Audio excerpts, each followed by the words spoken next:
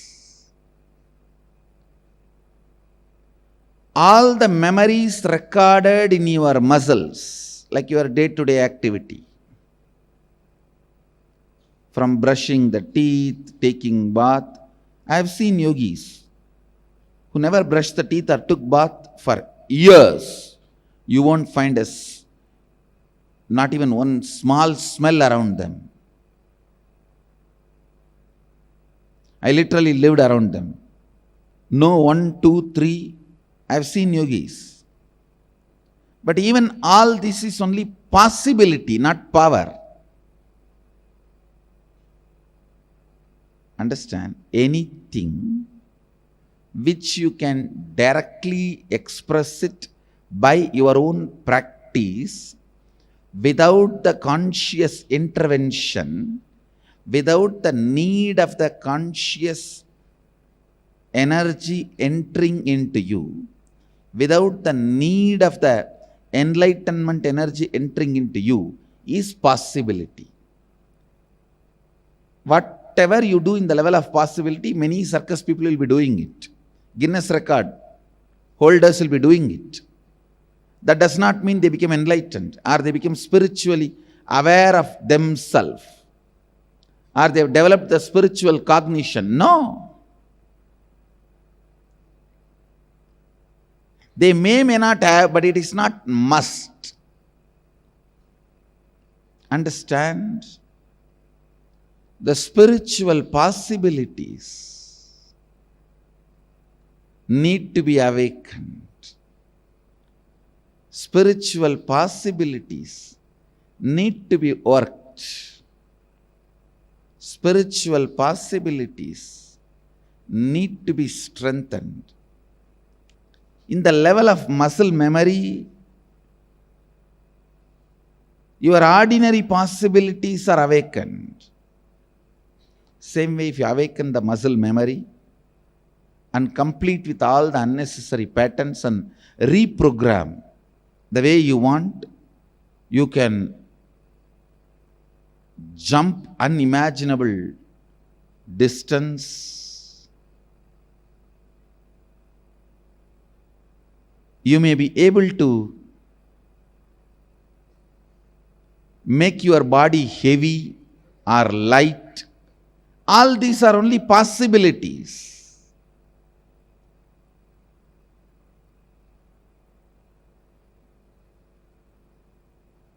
You can be without tiredness and boredom about life.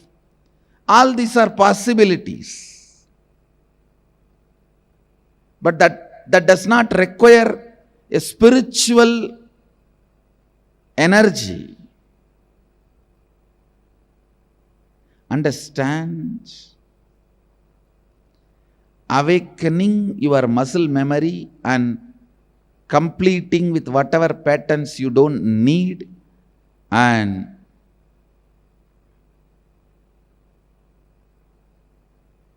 reprogramming the way you want awakens the multiple possibilities, because all your day-to-day activities get recorded in your muscle memory. All the knowledge, ideas, concepts required for you to run your day-to-day life gets recorded in your muscles. And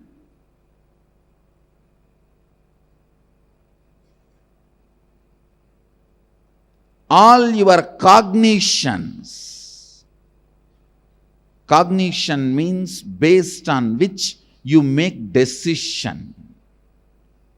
Cognition means based on which you make decisions. The cognition about yourself, cognition about the people around you, cognition about life, cognition about God, cognition about world, cognition about money, cognition, the basic cognitions, the root cognitions you carry is recorded in your biomemory.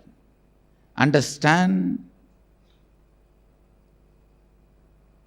If you carry the root cognition, whole world is out there to cheat. Everyone will look like a cheat. And you can always perceive anybody as a cheat. Even if Krishna comes down, you can call him as chore. Of course, he waits, just like he waited for Shishubala. That does not mean what you said is right. Understand? He waits, counts, just like how he waited and counted for Shishubala. See, 101st abusal only, Shishubala received the punishment. That does not mean all the other 100 are accepted, are right. He waited for his own reasons.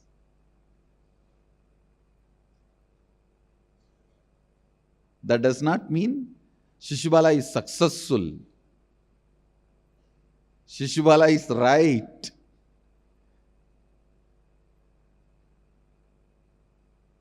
Anyhow, listen, when you think everyone is out there to cheat, you can perceive anybody as cheat.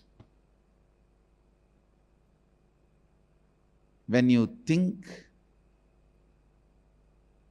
everybody out there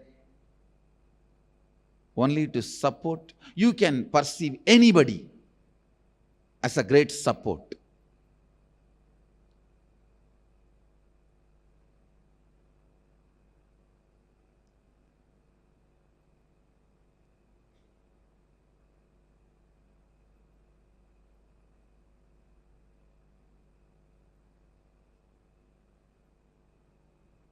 I tell you, the cognitions you carry,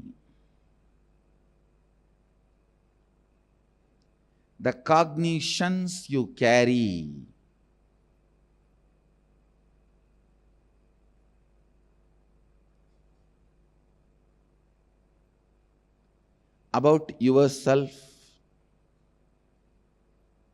about world, about others, about life, about God, about nature, about world.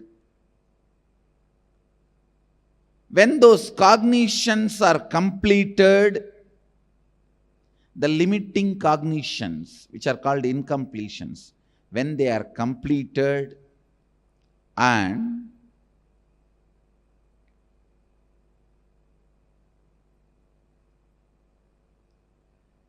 the powerful cognitions are awakened, that expresses powers. Understand?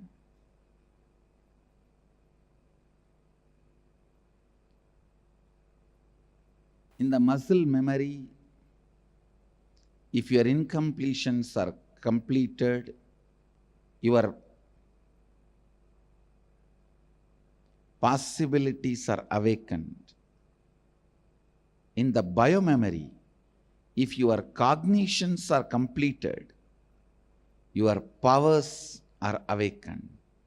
Understand, when your small inner image, the inner image which was built accidentally,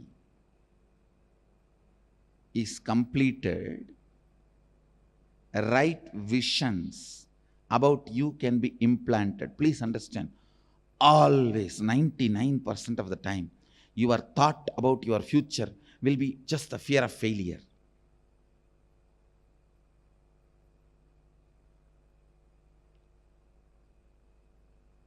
Your plan, your vision about the future should be celebrating what do you want as reality, that is only going to infuse energy, intensity for you to run. I'm going to be doing this. I'm going to be doing that. Understand? Possibilities. Possibilities are different, the powers are different.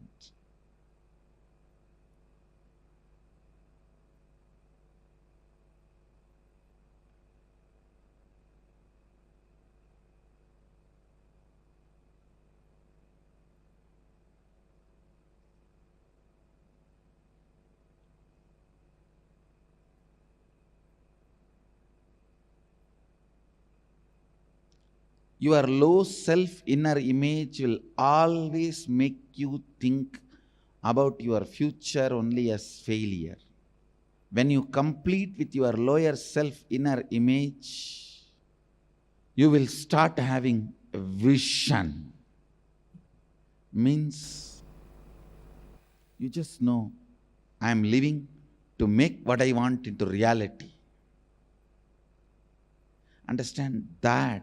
That only is going to inspire you, make you do what you want. That only is going to push you to make what you want as reality. The moment you complete with your lower self, lower inner image, suddenly you will see not just so many possibilities alone, but powers will start expressing, because in the biomemory level, any completion is done, consciousness is directly opened up. For example, in the muscle memory level, if you stop eating, that does not mean your consciousness will be awakened. Of course, in the Nirahara Samyama, I use awakening your consciousness for your Nirahara. That is different. Don't compare Nirahara Samyama. Any man ordinarily, there are many people in the platforms, because of poverty, they master the art, the body automatically masters. Only once a day they eat, but they survive. And whatever they get in the roadside, they eat, but they digest. That does not mean they are spiritually awakened. The possibility in muscle memory is awakened. And I have seen people sleeping in the platforms, railway platforms, and the city area platforms. It's not that they are spiritually awakened, but their possibility of muscle memory is awakened. Listen, when your biomemory is completed, naturally, directly, it works on consciousness. Multiple powers are expressed. Actually, you just need to complete with the cognition given to you in the young age accidentally that you can't read through third eye. Just you need to complete with that cognition. You will simply open your third eye and start reading. You will simply start doing it. So many powers will start expressing the moment your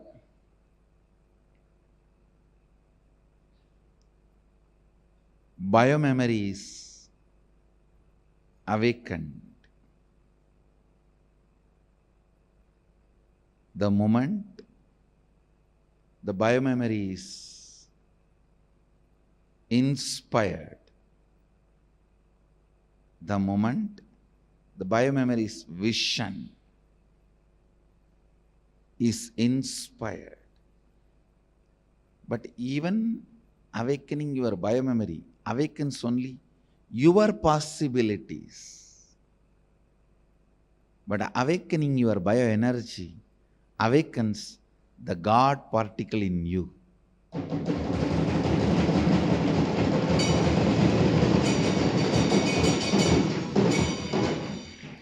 Nithyanandoham is all about the God particle in you. The way you wake up to you. The way the God particle wakes up to itself.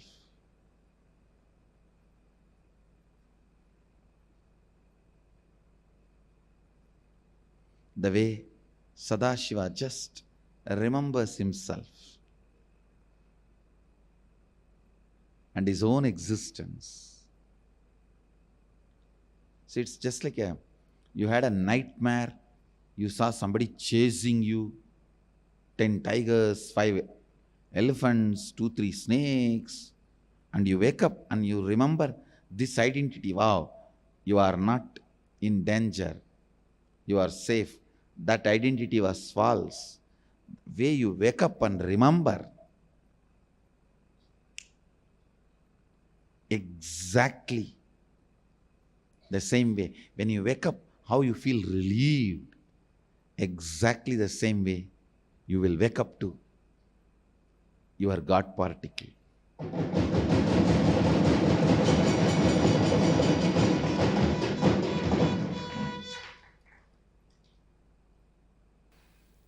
Understand,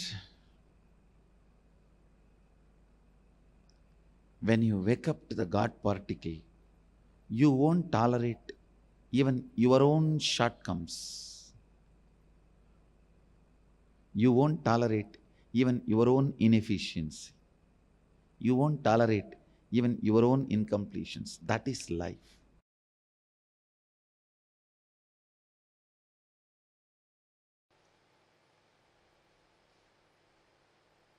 The biggest problem with incomplete mind is whenever it develops wings, it tries to destroy the root, go against the root. That is why sometimes you even believe if you go against the root, that is what is developing wings. Just say no to your parents, you have grown up. Many of the kids just to establish, hey, now I am a big boy, let me say no to father, whatever he says. By the time you understand whatever your father says is right, you have a son who says whatever you say is wrong. By the time you have a father, by the time you understand whatever your father is saying is right, you have a son who says whatever you say is wrong. From my own experience, if I have to give the essence of whatever I learnt from Arunagiri Yogeshwara, whatever I learnt from Arunagiri Yogeshwara, the essence is this: the more your mind raises, the more you will see everything in the form of solution. You will see everything is properly moving as it is supposed to be. The questions, doubt, everything will disappear. When your mind is becoming smaller and smaller, you will have more and more stupid questions. You will have more and more confusions and complications. Even if the solution is given, you will not be able to imbibe it, incorporate it, make it as part of you. You will continue to suffer with the same question like a rut. Understand? If you are finding the same solution for the same problem few hundred times in your life, you have small mind. That's the definition. If you are finding the more and more zigzag puzzles falling in place, the paradoxes, more and more paradoxes are falling in place. More and more the paradoxes settling in place. Then you are expanding. You are growing. The essence master key shared in this verse is Sohamasmi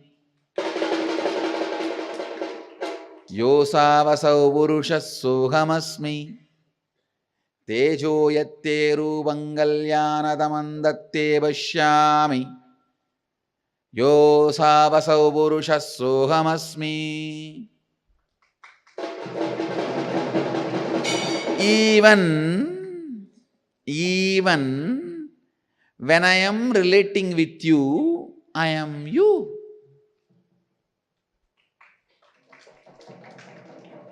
I may be having love towards you. I may be praying to you. Sometime I may have even incompletion with you. I may even be fighting with you. I may even be negotiating with you. I may even be bargaining with you. I may even be getting trained by you. Whatever may be, I just know I am you.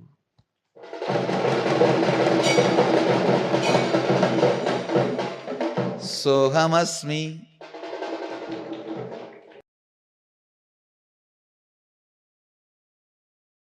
Actually, once your bioenergy is awakened, God particle in you is awakened, doing completion will be so easy. Just by remembrance, completion will happen. Just by the decision I am completing, completion will happen. Completion will not be a spiritual practice, but it will be a spontaneous process. With awakened God particle, completion will become just a spontaneous decision. I am done, that's all.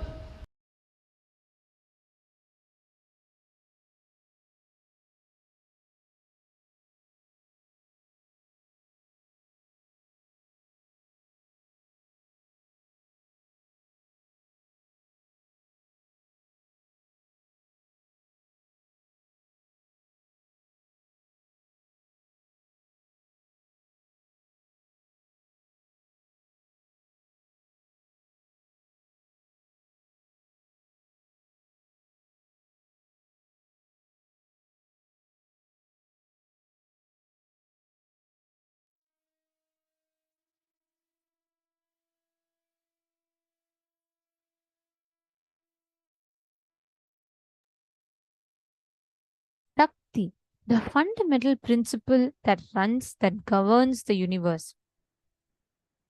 Swamiji so beautifully revealed about how the cognition of what governs the universe, even though it is particle, but it is God.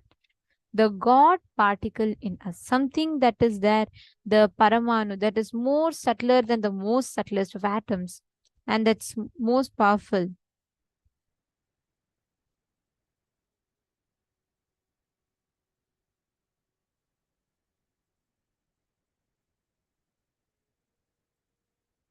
What is God particle? The basic unit of the I, the fundamental unit of Jiva, the unit of dimension, space, the unit of God, Shakti. All the three are one and the same. The unit that you use to measure yourself, the I, the unit of the space, the unit of God, all of them are one and the same. Awakening your biomemory awakens only possibilities, but awakening your bioenergy awakens the God particle in you. Swamiji beautifully says, right? It might be particle, but it is God.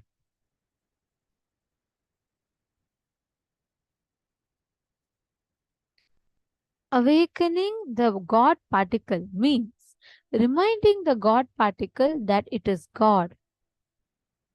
Reminding the God particle that it is God may be particle, but it is God. See, actually, every one of us carry this. How many of you understood about God particle?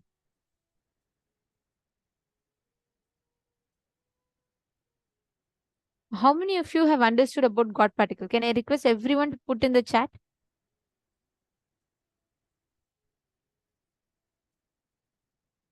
Okay, Malusi has some questions. Malusi, I'll answer your question. I'll just give in a few minutes, right after this exercise.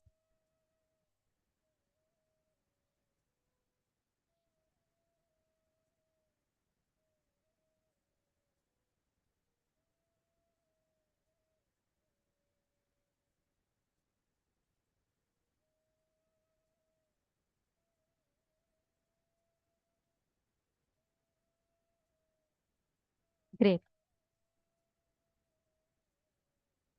Wonderful. So many of you have posted.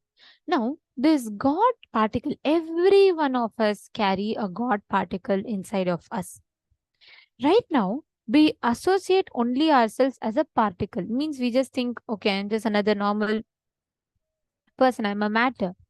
But we forget that we are consciousness, we are God. The God particles that exist in us. It might be a particle, but it is God.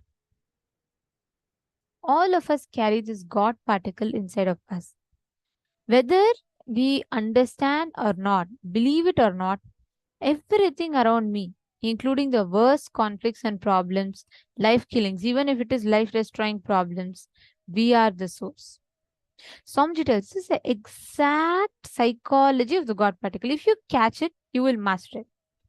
Just one powerful cognition, a powerful decision and declaration that you are the source. Second, every action and thought should be aligned to that one truth, functioning and thinking out and acting out that one truth. See, you are the source.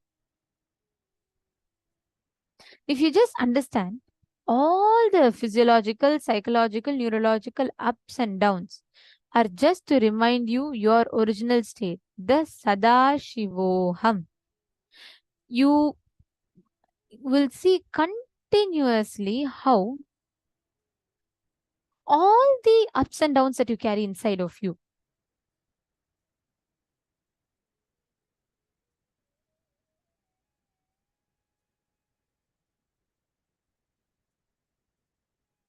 it might be physical, physiological, psychological, neurological ups and downs that you carry inside of you. All of them only happen in you to remind you that you are Paramashiva. Swamiji tells very beautifully, it's one of my most favorite lines of Swamiji. Swamiji says, you are your intention to be. All the physiological, psychological, neurological ups and downs are not you. But just take a few minutes and pen down. Why are they being perceived by you?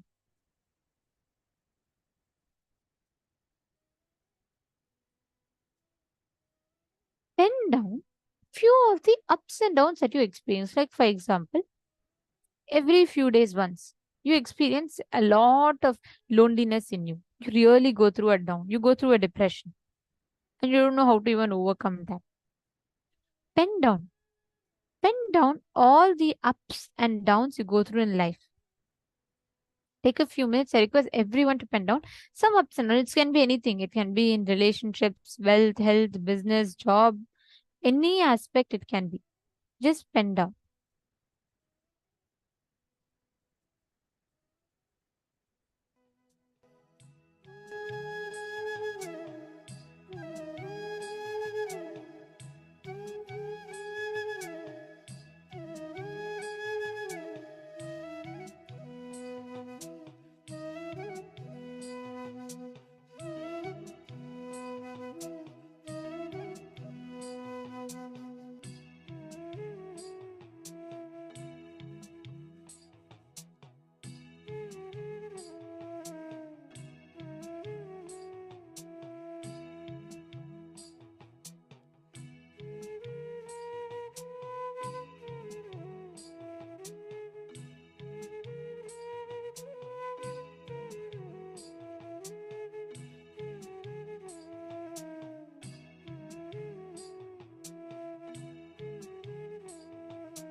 all the physiological, psychological, neurological ups and downs that you go through, they are not you.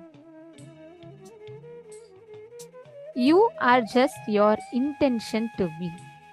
Swamiji had so beautifully revealed this was just this one cognition. Understanding just this one cognition will have such profound impact in our inner space. The way we experience, the kind of shift that we have, it'll be just so beautiful. Understanding this one shift in our inner space. Every one of you that are sitting here, consciously decide and declare you are not going to let any physiological, psychological, neurological ups or downs that you go through define you. You are just your intention to be. This God particle is a unit of Paramashiva. And when you awaken that God particle in you, right? It will have such a beautiful effect in you that your whole identity literally is rewritten completely. It is completely changed. That is the power of the experience. It's the power of the whole space that Swamiji gives us. Understanding?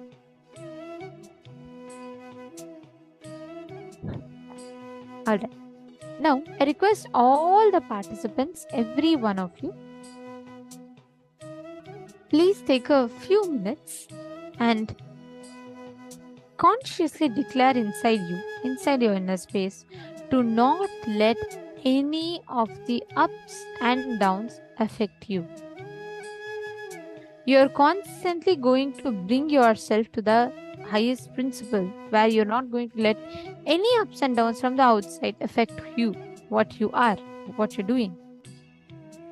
Now, there's a very beautiful experience or the power that you manifest with this. When you are in that space, right, you manifest a space of sarvajñatva, all-knowingness. Listen very carefully, the space of all-knowingness, which means you will just be able to access any information that you want. Understand? You may have a particle in you, but that is God, the God particle. Whenever your bioenergy is awakened, you manifest powers. So whenever you're manifesting powers, you're working directly from your bioenergy level. Now, we're going to be manifesting a very beautiful power where I'm going to be projecting to you all different words from different languages.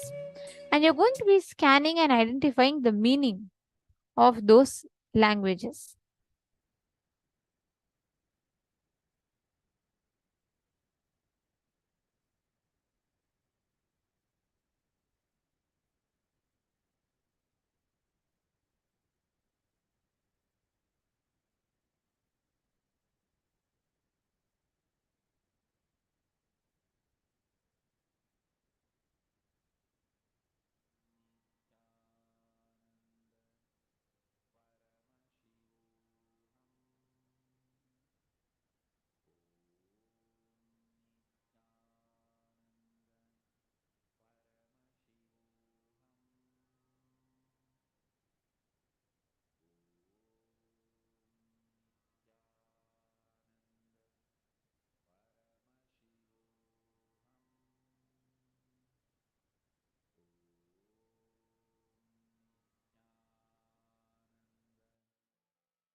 is coming to you, whatever you're able to see, start typing it. See, understand. Today's day is one of the sweetest days. Just today and tomorrow, it is literally you're learning about the most sweet, loving, ultimate relationship that your very consciousness can have. The guru-disciple relationship. Just connect with Swamiji. You will see so beautifully how he manifests for you.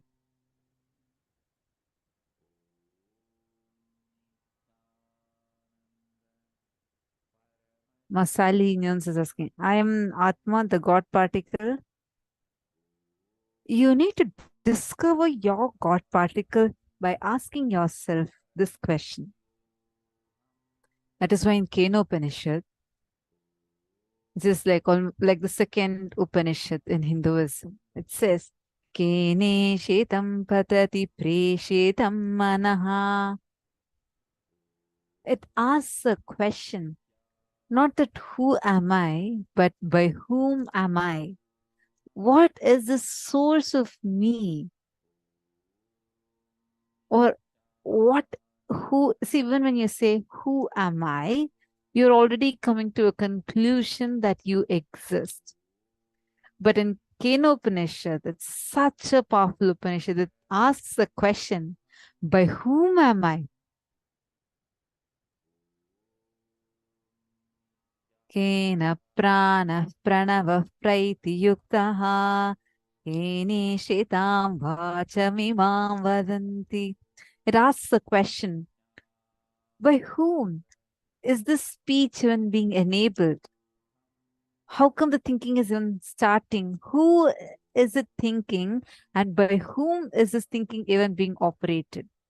So use this chance. When you have this beautiful question, use it as a chance, as an opportunity to delve deeper inside of you.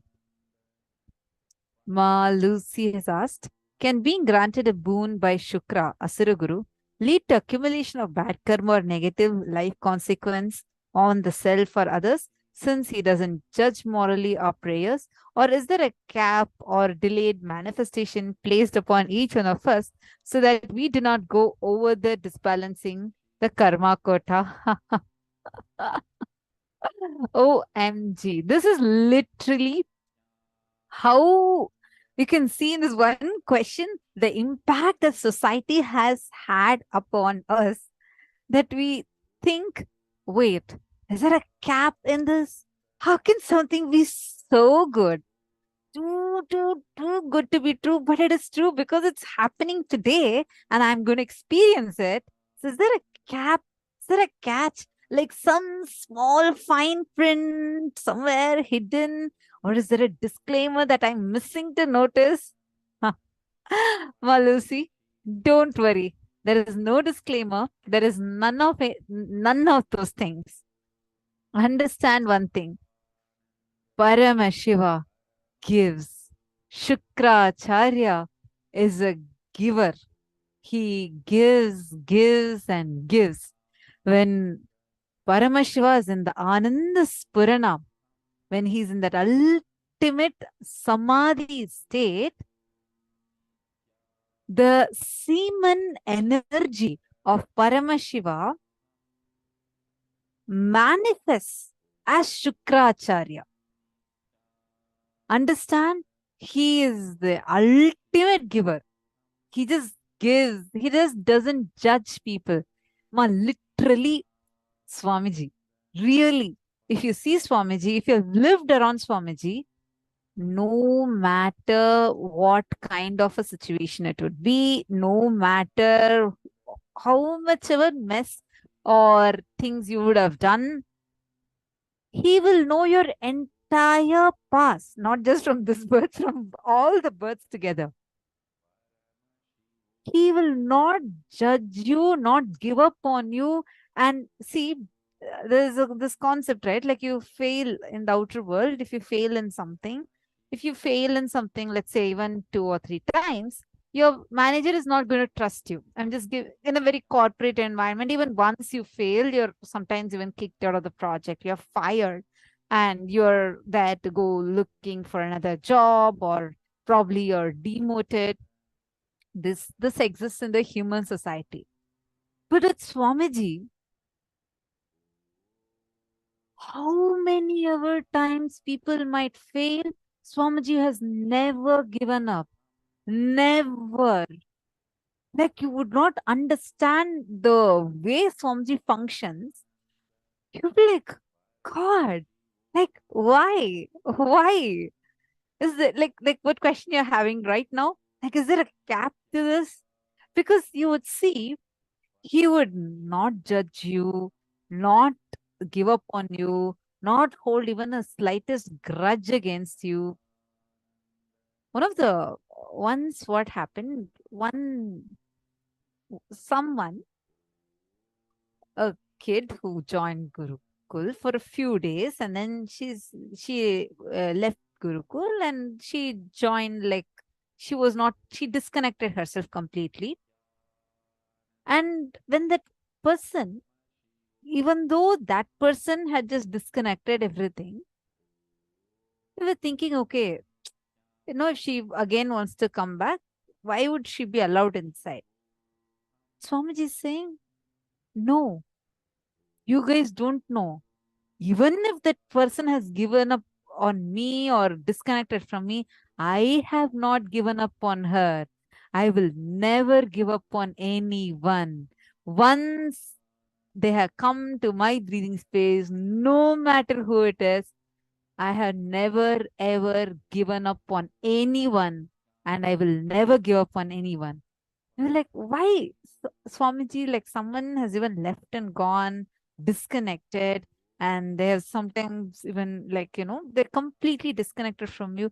Why Swamiji does not even give up on them? Swamiji said so beautifully. Swamiji said, you guys are only seeing this few years past, but I know how many births together this being has taken just to reach my feet. And I will not let this being to lose even in this birth also. I was like, when I heard this Swamiji actually told one more person, I was really in tears. What a being! What a being! If you just see, when you see Swamiji as just avatar, we take all these things for granted.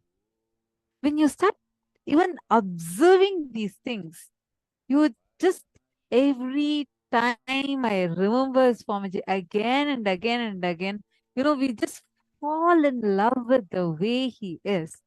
What a being! He does not give up at any level. At any level, he just does not give up. There is no cap to this. There's no disclaimer, footnote, hidden somewhere that you need to see the label 2-3 times to find that fine print put somewhere. No, there's no fine print. There's no footnote. There's no disclaimer. There's no cap, nothing.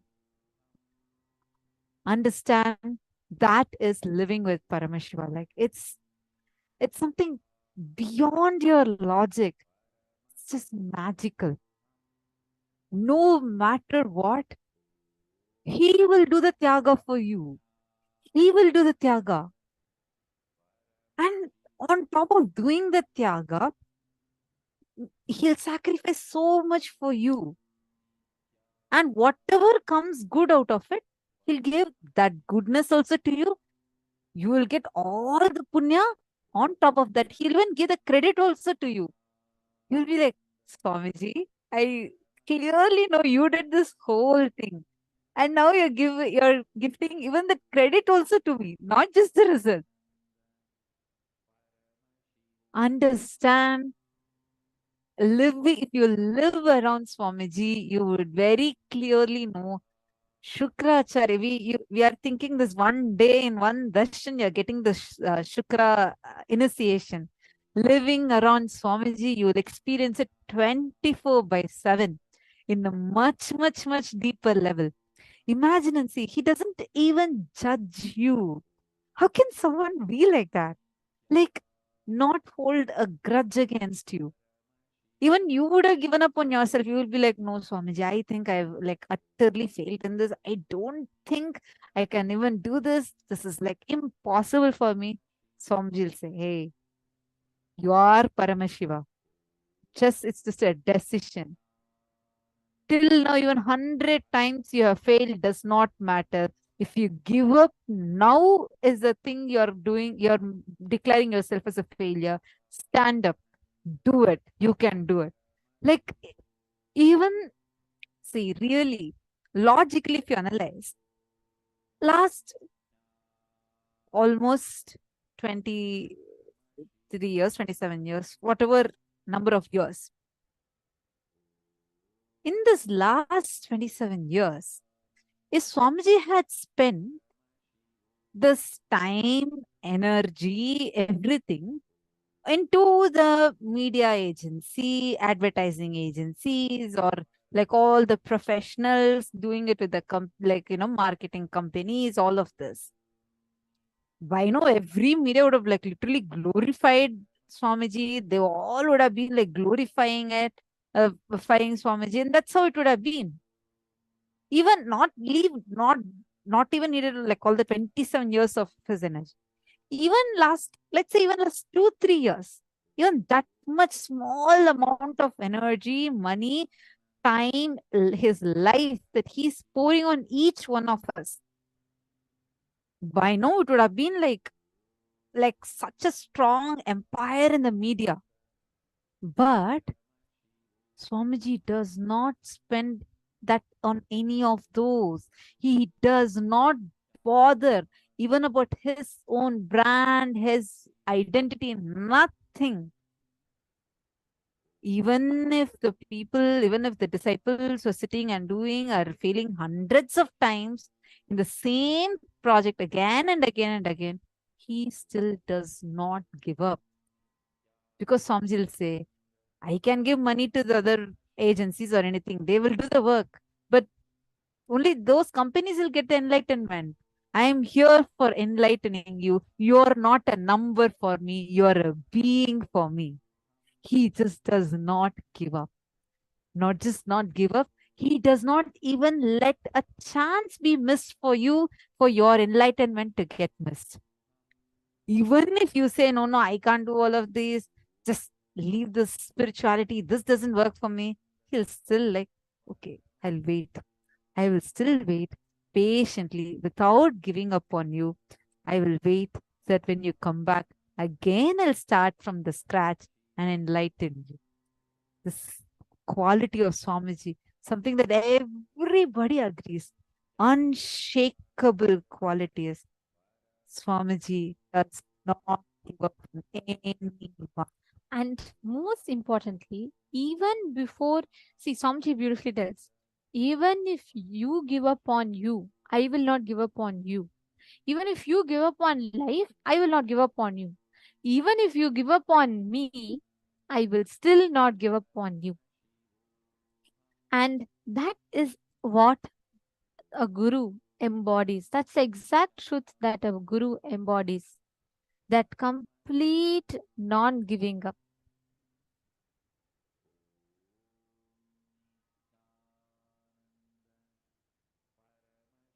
Are you understanding, Lucy? See, just cognize this. So beautiful, Ma. Thank you so much for sharing. I truly appreciate your answer. I understand now. Amazing, Ma. What a grand blessing this is. Thank you, beloved Swamiji. Absolutely. That's actually, Ma Lucy, the way intensely you're sitting, I really suggest you don't even delay. Just jump up and take up sannyas. That would be the best for you. If you have a chance, just make the decision. You would enjoy. Now, how we are sitting and sharing. We are like just teeny tiny part of the huge number of people who are experiencing the same like what we are sharing. It is just life around Swamiji is like delicious.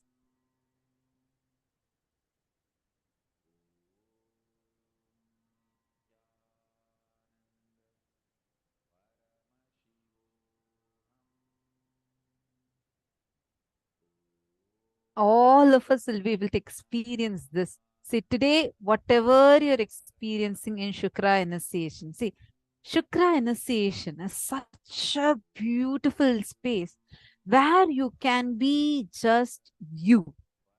Understand, being yourself has become like a nightmare in the current society. You just can't be yourself, right? You, even if you don't want, you're forced to put a particular mask saying this is, you see, okay, at least for politeness. I was seeing videos someone had posted saying that how like it was when on the social media someone had posted saying that how even if they are very depressed, everything, they need to put makeup on their face and draw a fake smile just so that they occur beautifully. I was like, oh my god, seriously? It's so difficult to even be you. Even if you're walking on the road without having to talk to people, you still need to wear a mask, like a mask of your identity. Understand, that is the way society is currently.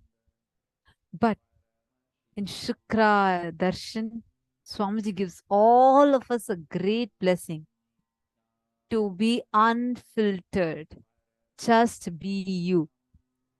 With a commitment to you, no matter what, you will not be judged. Even if you're asking the most morally, socially, really, really wrong boons, don't worry.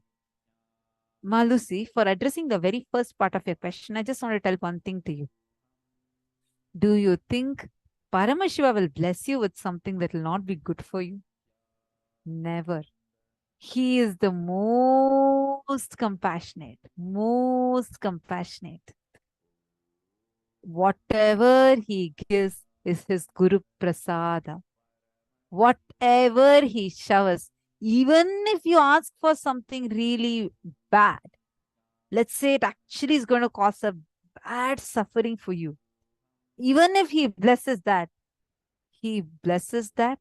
and simultaneously takes care of you. He will make what you want happen, and on the other side, he would also be protecting you. It's literally like even the worst thing, he'll just have you in his hug, protect you, and make sure whatever you want, you enjoy, you play with the delusion, but I'm still there protecting you. Just has simple integrity with Paramashiva Swamiji. That simple integrity with Swamiji is all that is needed.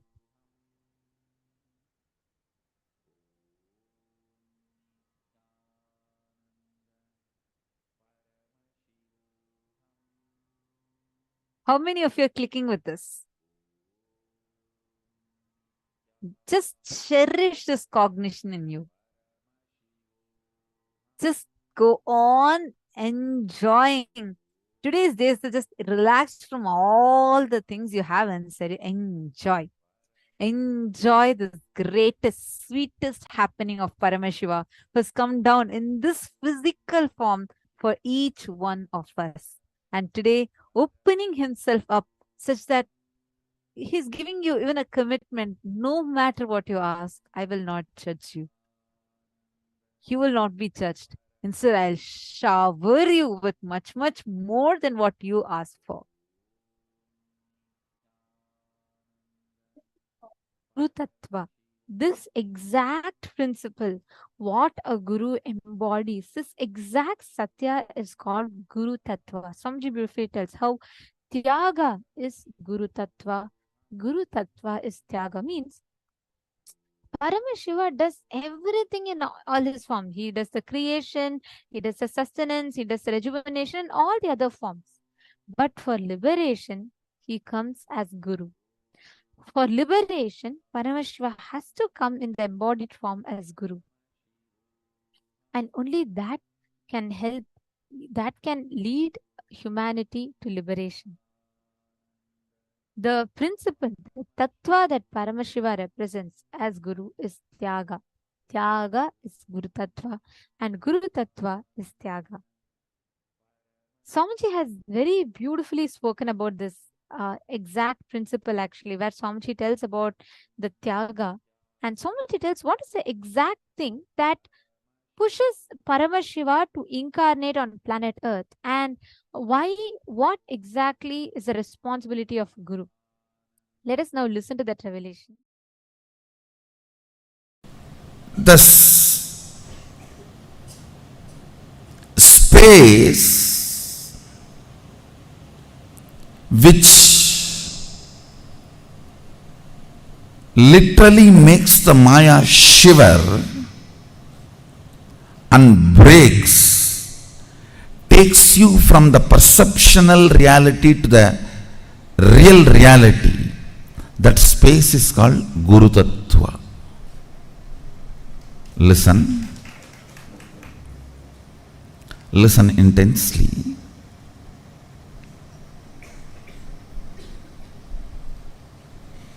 Reality as it is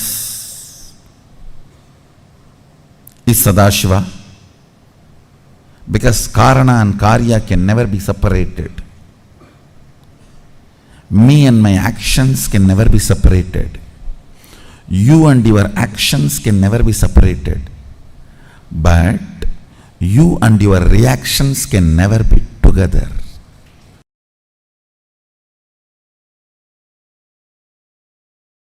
See, in Hindu tradition,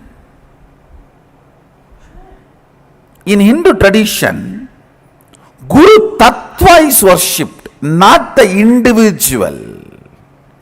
See, anybody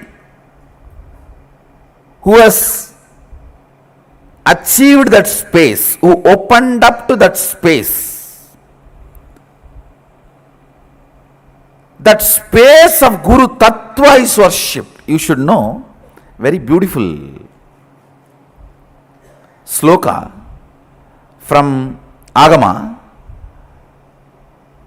Once Devi and Mahadeva, Sadashiva and Adishakti, they both were sitting in Kailas. Suddenly Sadashiva bows down with folded hands with a tremendous respect. Devi asks, "You are the Brahmanda, you are the Bhuvananda, you are the Nayaka, Lord of the universe. To whom are you bowing down?" Sadashiva says, "I am bowing down to Guru Tattva, on which I am constantly meditating. I reside. Guru Tattva is much more than God in Hinduism." Then he delivers the whole Guru Gita. The whole Guru Gita is delivered to him, delivered to Devi by Sadashiva with this start. This is the way he starts. Devi asks the question, "To whom are you bowing down? You are the Lord of the universe." Then he explains about the Guru Tattva and Guru Gita. There he very clearly explains. I think it is around 500 slokas. I'll give you just 3 points. 1, the individual person is not worshipped. I am only the shell for that Guru Tattva.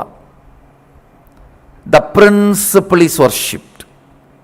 That is why this throne. That's why these jewels. All these are for this principle, for the responsibility I am doing. If you see me in the courtyard, actually the moment I finish the session and go out, first thing I'll do, I'll remove all this and throw it away. It's not that I want all this and wearing. These are all the respect, reverence given to this Tattva, given to this principle, Guru Tattva. And Sadashiva says one more thing. Devi asks, "If I see Guru and God both at a time, to whom should I bow down first?" He says, "Guru." Because even if the God leaves, Guru will bring the God back to you. And when you are bowing down to Guru, even if the God leaves, Guru will bring the God back to you. But even God cannot bring Guru back to you. Understand? Even God cannot bring Guru back to you. Guru Tattva is worshipped.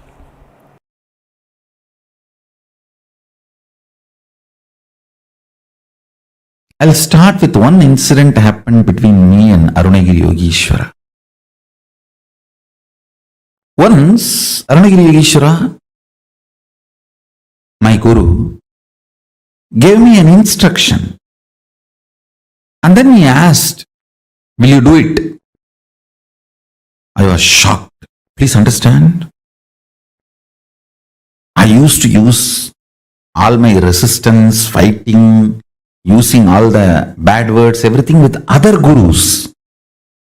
Like Yogananda Puri, Vibhudananda Puri, Annamalai Swamigal, even with Ram Suratkumar little, but never ever resisted Arunagiri Yogeshwara. It was such pure, intense, passionate, loving, beautiful relationship.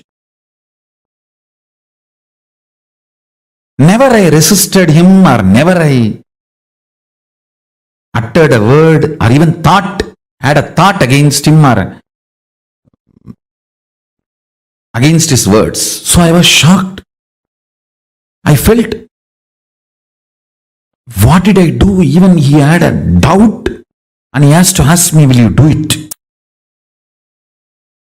I immediately folded my hands and said, you are God. You are Shiva. How can I not do what you say? He laughed and said, no. If I am God, you are also God. In the powerful cognition of Guru is God, that same cognition applies. You are also God. In that God, you don't need to listen to the God. You are one, in oneness. Only if you know, I am the Guru who is going to make you experience God, you need to listen to me. Understand? I was shocked the way he made me understand. He said, if I am God, you are also God. That's ultimate reality. That's a powerful cognition. From that powerful cognition, you don't need to listen to me. We both are in one and the same, in oneness. If you have the powerful cognition, I am the Guru who is going to make you experience God, you need to listen to me. He said, that is the powerful cognition you need to have. With that powerful cognition, Guru is God, you may not need to listen because you are also God. The most powerful cognition is God is Guru, not Guru is God. Understand? God is Guru to make you realize you are God. Only then you need to listen to him. Only then you will achieve enlightenment.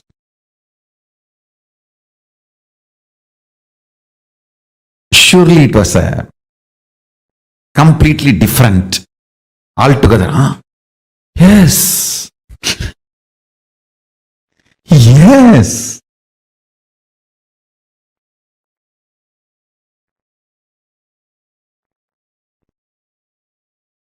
What he said is right.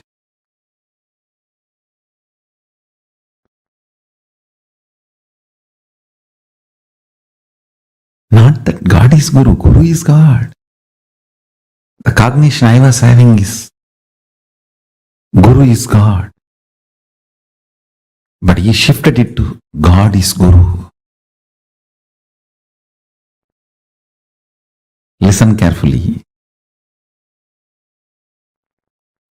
Guru Tattva makes you realize real God.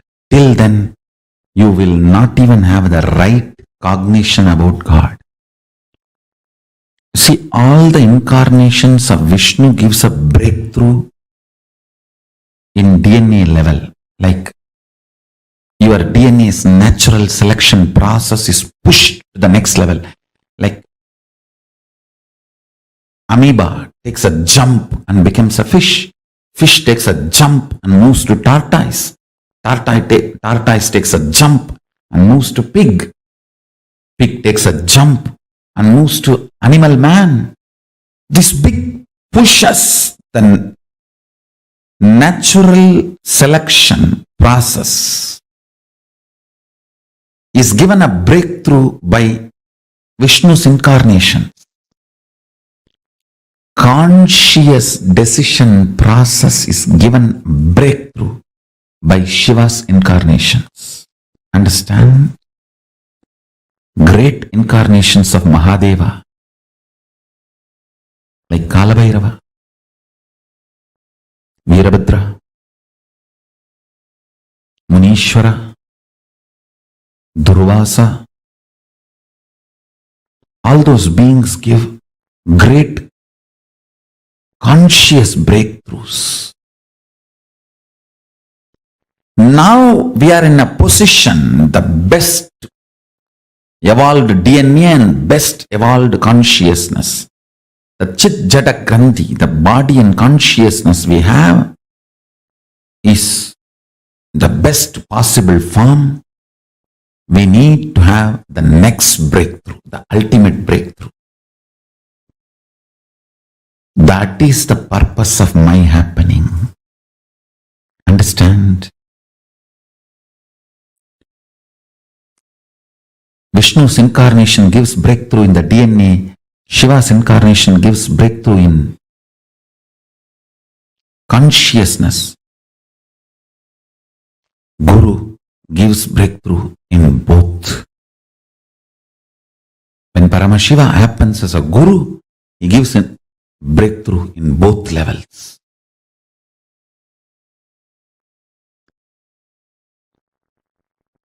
Guru Tattva is respected and revered in Sanatana Hindu Dharma far more than any idea of God. The highest idea of God is given the seat of third eye, but Sahasrara, the crown center, is given to Guru Tattva. In Sanatana Hindu Dharma, the highest God you can experience is given third eye, means Anya Chakra. But the Guru Tattva is given Sahasrara.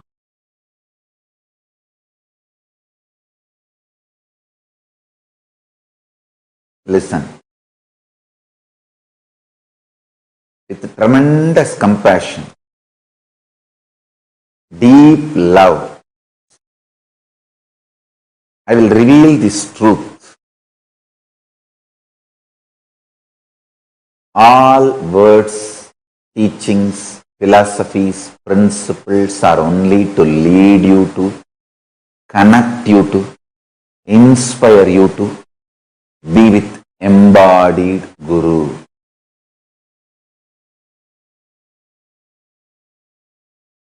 Once you find the embodied Guru, Guru Vak is your Shastra, Guru Vak is your scripture, Guru Vak is your principle, Guru Vak is your philosophy, Guru Vak is your Veda Vak. Understand?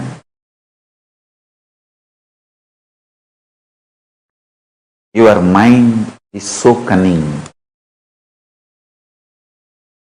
It uses all the strategies you used against others, against you.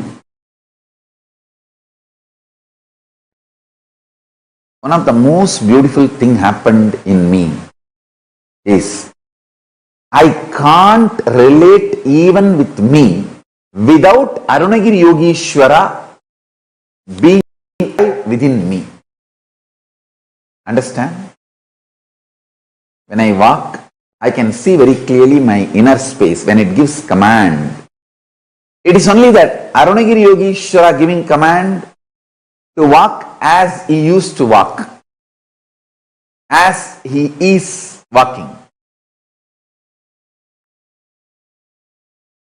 To the idea of right, to the idea of wrong, to the idea of good, to the idea of bad, to the idea of sin, to the idea of merit, to the idea of beauty, to the idea of ugly, to the idea of duality, to the idea of oneness.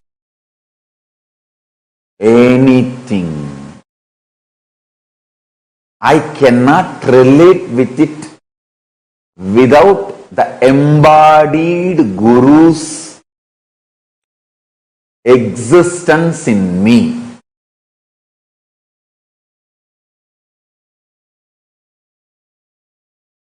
It is just embodied Guru's existence made my mind irrelevant to my existence.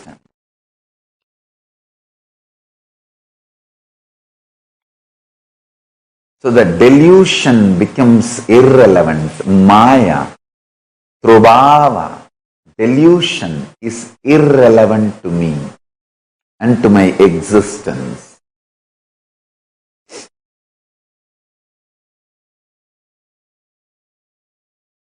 My Atma Tattva is fully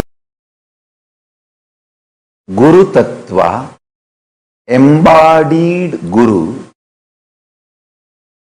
ensures your consciousness manifests Paramashiva, ultimate.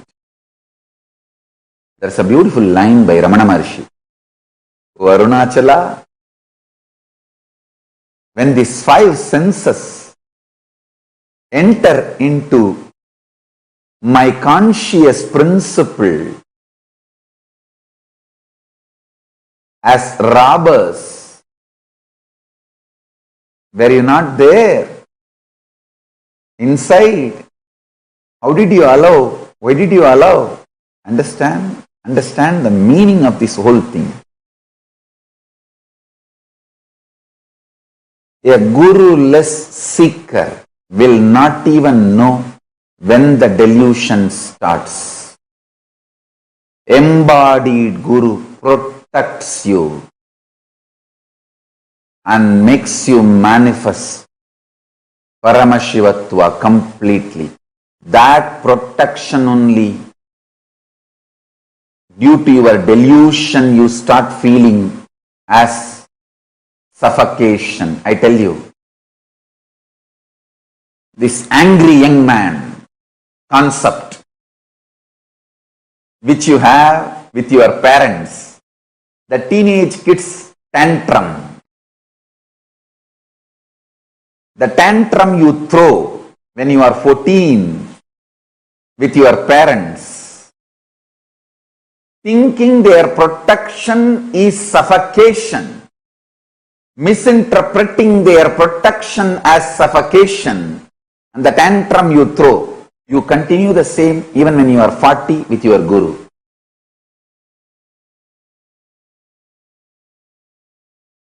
Falling in love with your higher personality, Guru. I can see very clearly, whoever is in love with me, they are in love with integrity. Integrity is so smooth for them.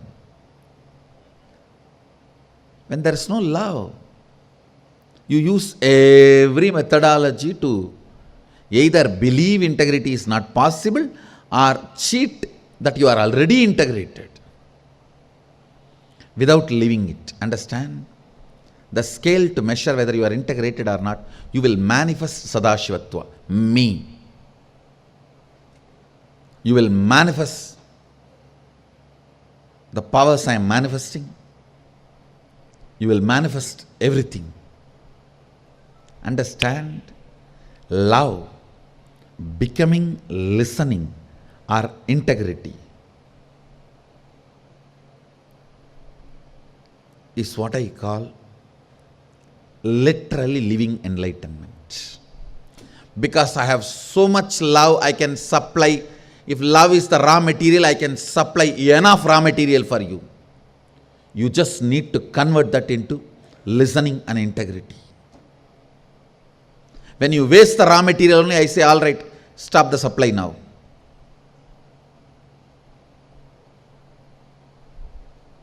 If you convert my love into listening and integrity, I'll give you unending supply because I'm ocean. When I fell in love with Arunagiri Yogeshwara, the first thing happened is integrity to him. Means the space of listening. space of listening and integrity is one and the same. I decided to listen to him with my whole being. I decided to be integrated to him with my whole being.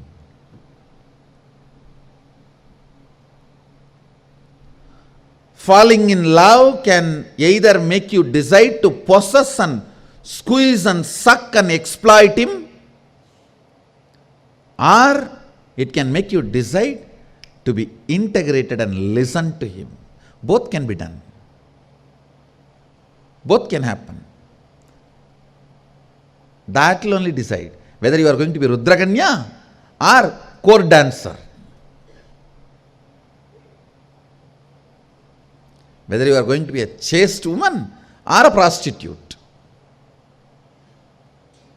Chaste woman, when she falls in love, decides to be listening and integrated. A prostitute only plans to exploit, suck and possess and fleece.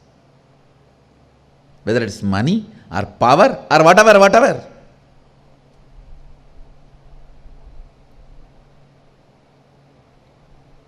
Same thing for man and woman both. It is not gender based, it's gender neutral.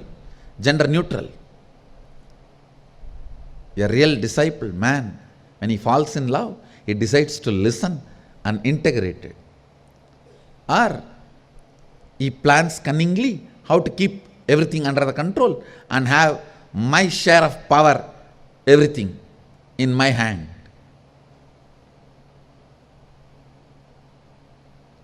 When I fell in love with Arunagiri Yogeshwara, I decided to listen and be integrated. How to prove I am in love with him? He is not missing anything that I can add. The only way I can prove that I am in love with him is my integrity to him. That's the only way I can prove I am in love with him. What he does not have, I can give and show that I am in love with him. He brings 9 planets and puts it in front of me and he is teaching. I asked him, what are you doing? If people look up, the sun will not be there. He said, don't worry.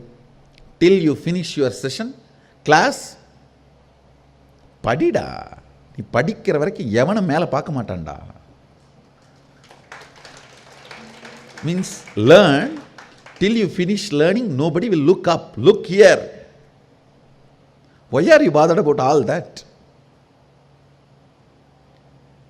A being who can bring the planets and teach me astrology,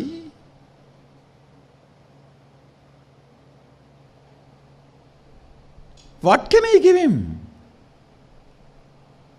My integrity is the only gift, or my integrity is the only way I can say I love you. The only way I can tell him I am in love with you is just being integrated to him. When you fall in love, the first thing should happen to you is deciding to be listening, integrated. If you hit the bottom, oh, how much I can sacrifice? You hit the rock bottom, water is not going to come in this borewell. Borewell failure. If you don't know, integrity is the only way I can tell him I am in love with him. Then you are Ganga. You are Ganga. You are Ganga. Ganga can change her very biomemory quality of flowing downward and break that and can go upward just to touch the feet of Vishwanatha in Kashi.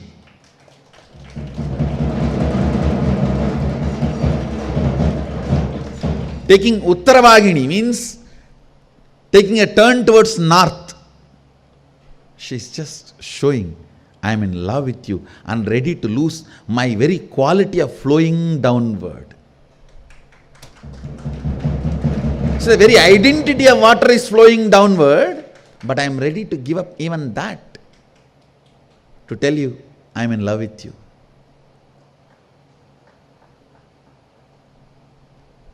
That is the integrity.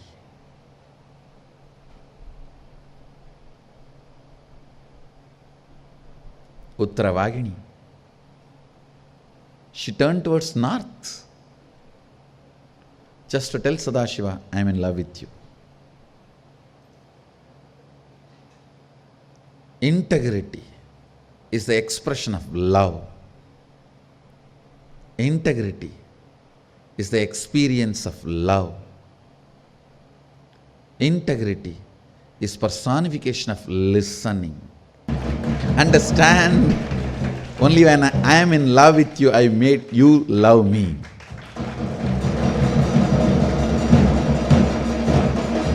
The biggest gift you can receive from the Master is Guru Bhakti.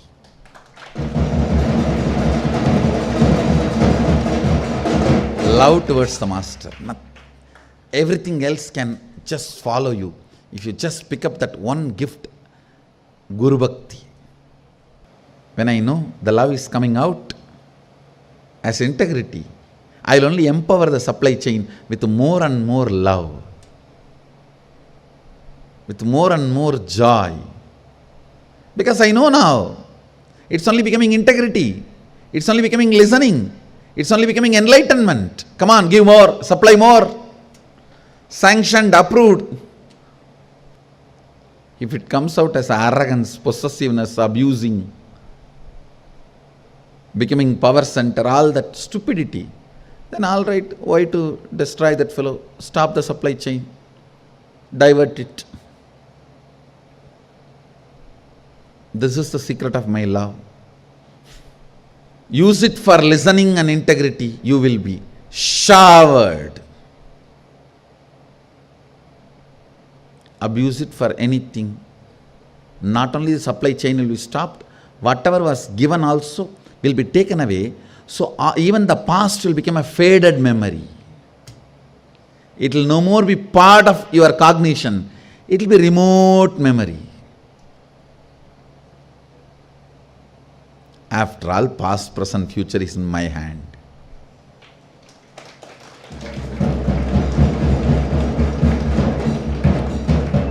Not out of arrogance. I am neither arrogant nor humble. I am straight.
The one verse that Swamiji said, when God and Guru both come in front, whom will you bow down first to?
Yaga is the Guru Tattva.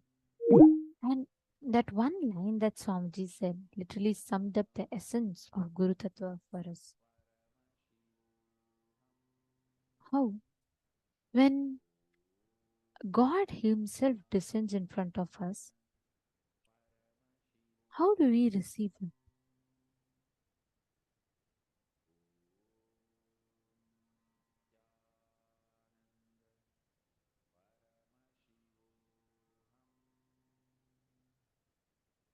how do we receive that God? Bowing down to the Guru, because Guru pointed you to the God. This powerful incident that Swamiji explained, right, from his life.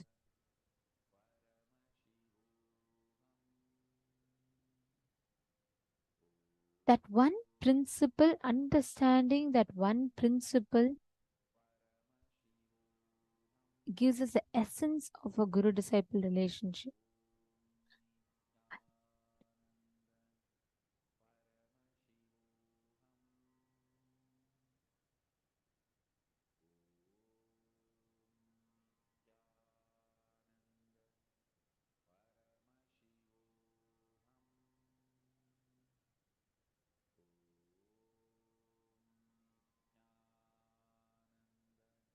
How can Paramashiva himself have guru? Devi asks Paramashiva, and Paramashiva beautifully explains. His manifest component is meditating on his unmanifest component.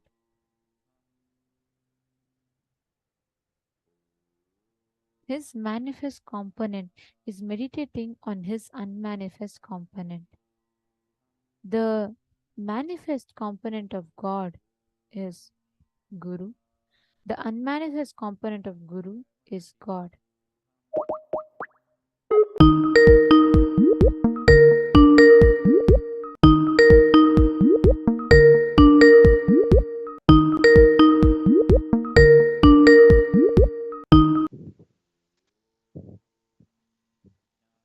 And the avyakta of the cosmos is Guru Tattva, manifest as Paramashiva to help all of us, lead us into oneness with the whole universe, the whole cosmos, the ultimate. It is such an important understanding that all of us need to have. The unmanifest which guides us to the manifest. The form that guides us to the formlessness is Guru. The formless that guides us to the form is God. This is such a beautiful statement.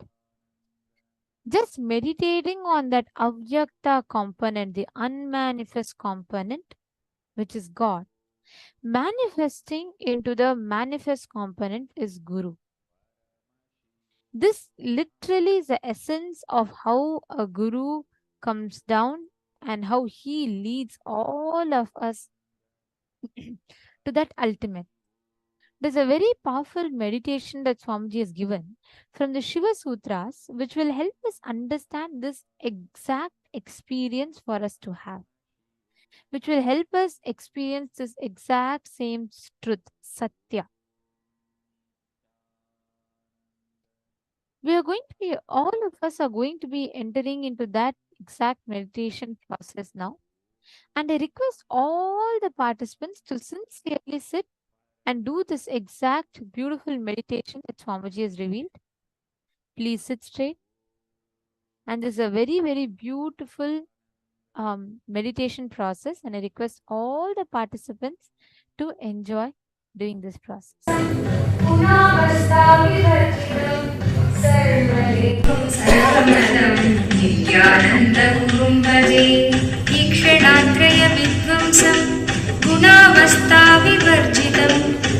सर्वदेवं सर्वमतं नित्यानन्दगुरुं भजे ईक्षणात्रयविध्वंसं गुणावस्थाविवर्जितं सर्वदेवं सर्वमतं नित्यानन्दगुरुं भजे सर्वकर्तृत्व भोक्तृत्व नियन्तृत्व विवर्जित.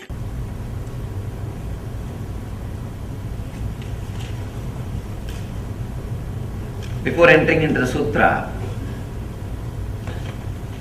just few understandings, few words about the scripture, Shiva Sutra. This book is not even just a manual for enlightenment. It is a manual to create spiritual traditions. The technique which we are going to enter today is the base of whole Buddhist tradition. Each technique each meditation technique which is described in this book is a base for one religious tradition, one spiritual philosophy. Out of this one meditation technique, whole Buddhist tradition is born. Fortunately, this book is older. That is why we are able to say from this book it started.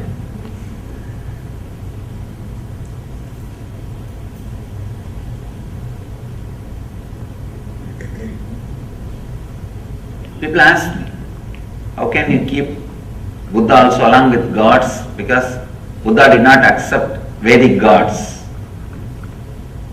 If you read deeply, Buddha never said there is no God or God does not exist.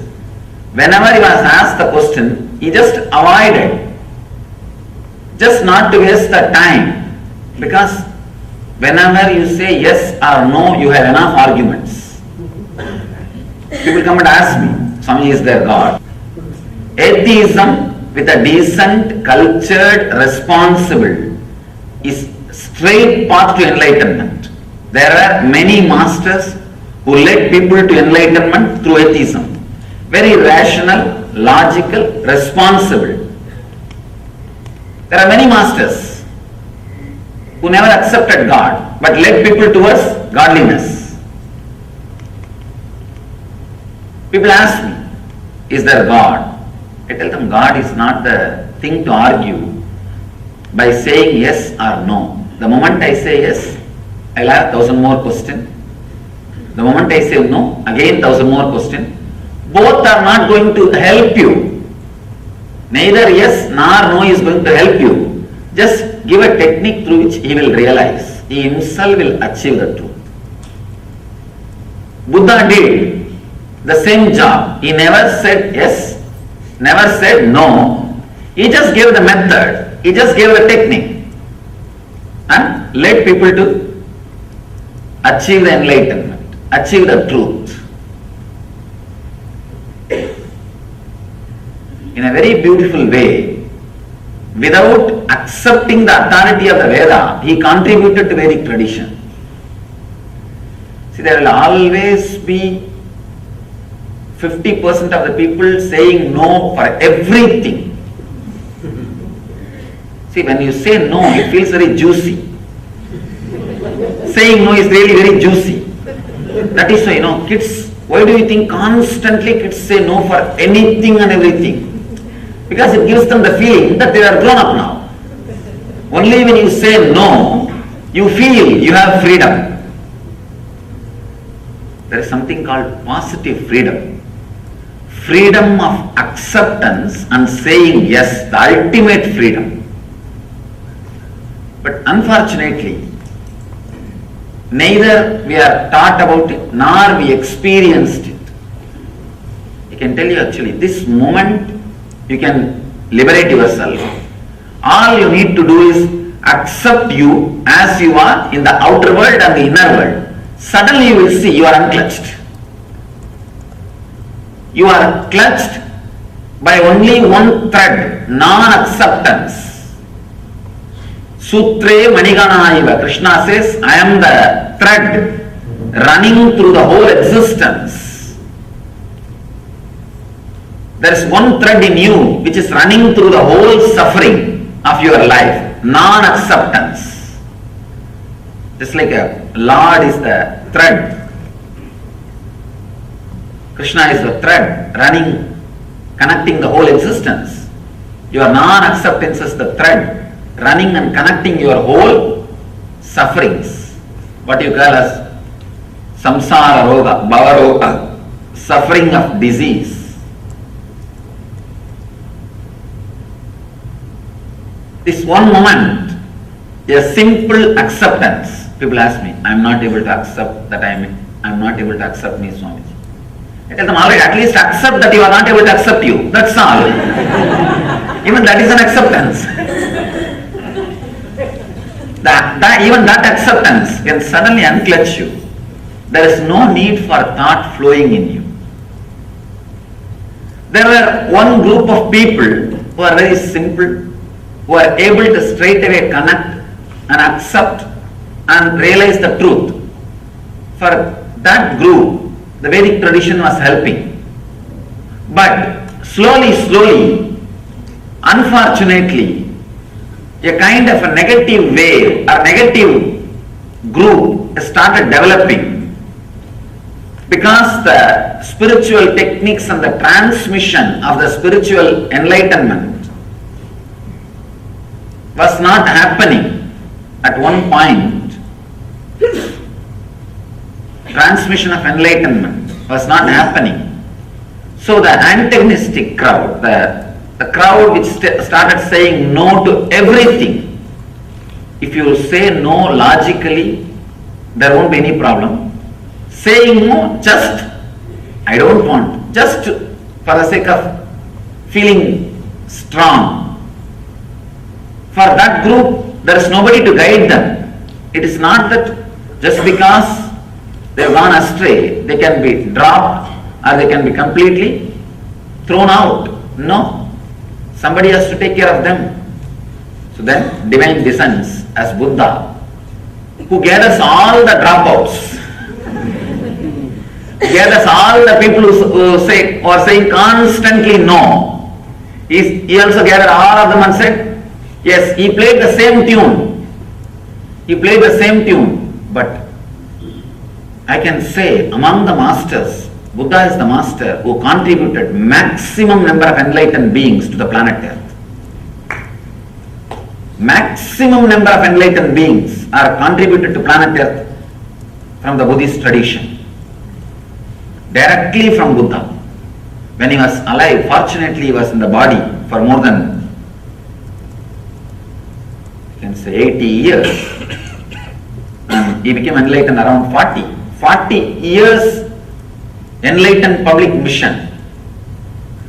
He created at least 10,000 enlightened beings. I think even now it's a achievement. I don't think anybody else has done much more than that. He contributed so much without directly saying yes or no to the question whether God exists or not. He straightaway gave the technique, and that technique is from this sutra. This is the sutra which forms the core, center of the Buddhist tradition. Let me read the sutra, then we will understand. Unminding the mind, keep in the middle until it drops.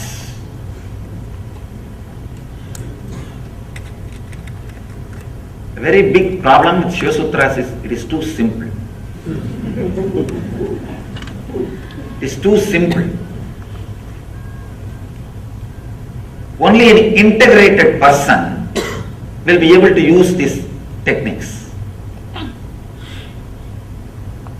These are like a fire.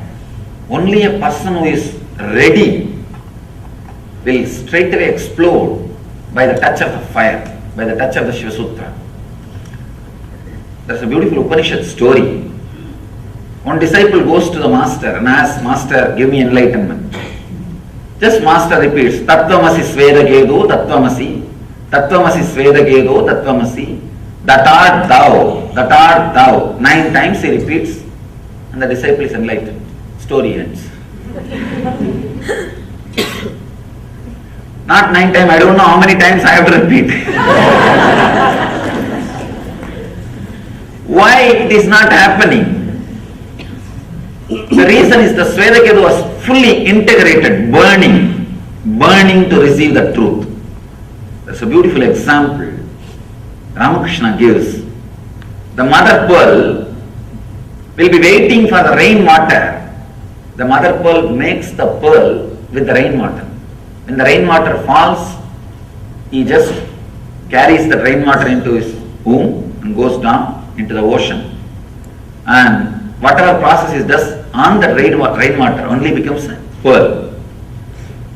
So just like mother pearl waiting with a wide open mouth on the ocean above the water, she will be just waiting for the rainwater. She cannot take the salt water and make pearl. She needs pure rainwater. The moment one drop rainwater falls on the pearl, mother pearl, immediately she will go into the ocean, deepest layer, and she will start doing the process. She will come out with the pearl.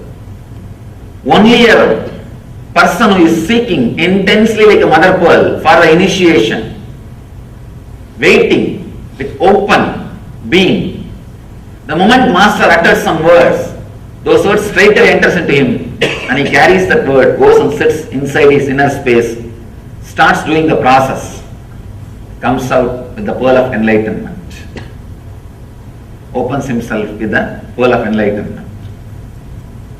Only that intense seeker, even few words are enough. Even few words are enough. You will see suddenly the being blossoming, expanding and expressing itself. It's a simple word, just like Tattvamasi. Tattvamasi is it's called as Mahavagya. That art thou. It's called as Mahavagya. Means the word which straight away gives enlightenment. Vakya which straight away leads you to the experience of the Mahat, the cosmos, is Mahavagya. In this book, every line is a Mahavagya. Every word is a Mahavagya. He just says, unminding the mind, keep in the middle until it drops. Buddha calls it as a Madhya Pantha, middle path.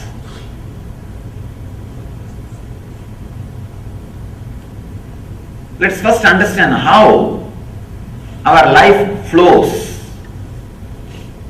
Either it flows based on the greed, non-acceptance of your present state, non-acceptance of your present state, that becomes a driving force and starts moving. That's called rajas. We call this as a rajas, restlessness. The next thing, non-acceptance of the inevitability of the life and death, fear. When you don't accept the present moment, you start aspiring for more, and there comes greed, rajas, restlessness.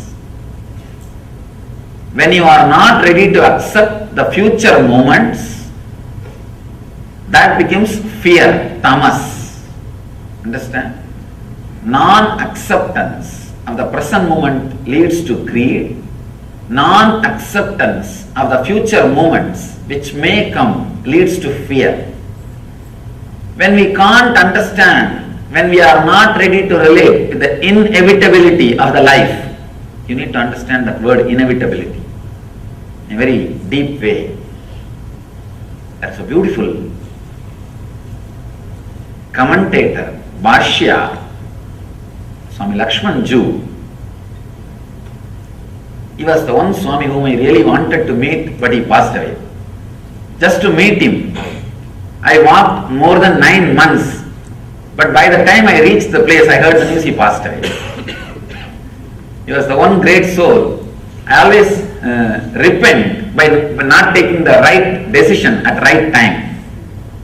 Whoever I wanted to meet in my wandering journey, I never missed. I heard about him, I read one of his book, had a very strong feeling to meet and started. Unfortunately, I had that foolish vow of not touching the money at that time. So I had to walk all the way. I felt that vow is supposed to help me towards enlightenment. That vow itself has finally disturbed me. It has become an impractical vow. By the time he was very old and he was sick, I also heard, I know that he was sick and I know he may pass away at any time. But somehow I was walking. By the time I reached, he passed away. His he beautifully comments. I wanted to remind and give the credit for this great treasure which is shared with the world, and offer my gratitude. That's the reason I remembered him now. He very beautifully explains the inevitability. For example, now I am sitting here and you are sitting here. Next moment, if you want, you can go from this hall to that hall, this hall to the outside room. This is a kind of a freedom. Second thing, you can only go, but you can't fly. You have certain freedom and you have certain bondage. Understand? There are few things which you can do. If you want, you can move the right hand. If you want, you can move the left hand. If you want, you can stand up and walk. But you cannot fly. The inevitability means this moment, whatever power you have, you will be able to handle those power. Whatever you don't have, you don't have. You may think, it is a simple thing, why do I need to contemplate about it?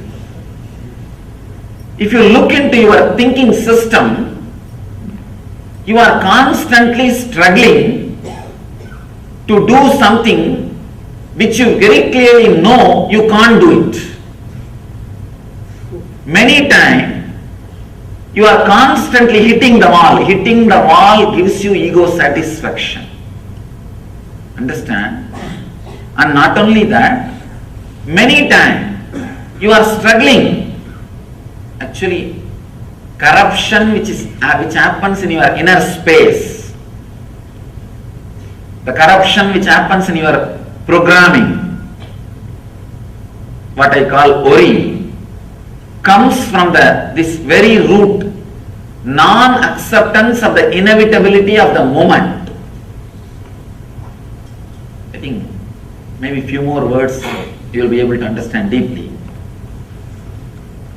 Let me explain in two ways. One,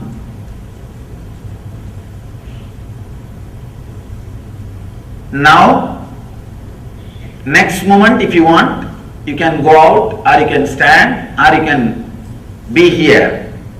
But this moment you are already here. So this moment, what is inevitable. It is there. You can't avoid. Next moment you may be able to change based on the availability of the power and freedom you have. That also in a very restricted way. There is a beautiful example from Ramakrishna that will throw more deeper and clear light on this concept. Actually, this inevitability concept, this truth, can straightaway lead to psychological revolution in you. That is why it's very subtle, very subtle.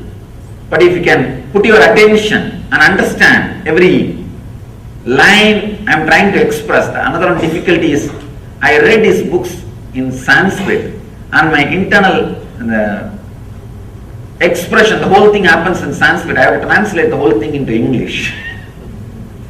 That is where the difficulty comes, and moreover the English does not have such a rich words. To tell you honestly, English is a beautiful word for outer science, not for inner science. English is not the word to transmit the science of enlightenment, to transmit the technical things of enlightenment.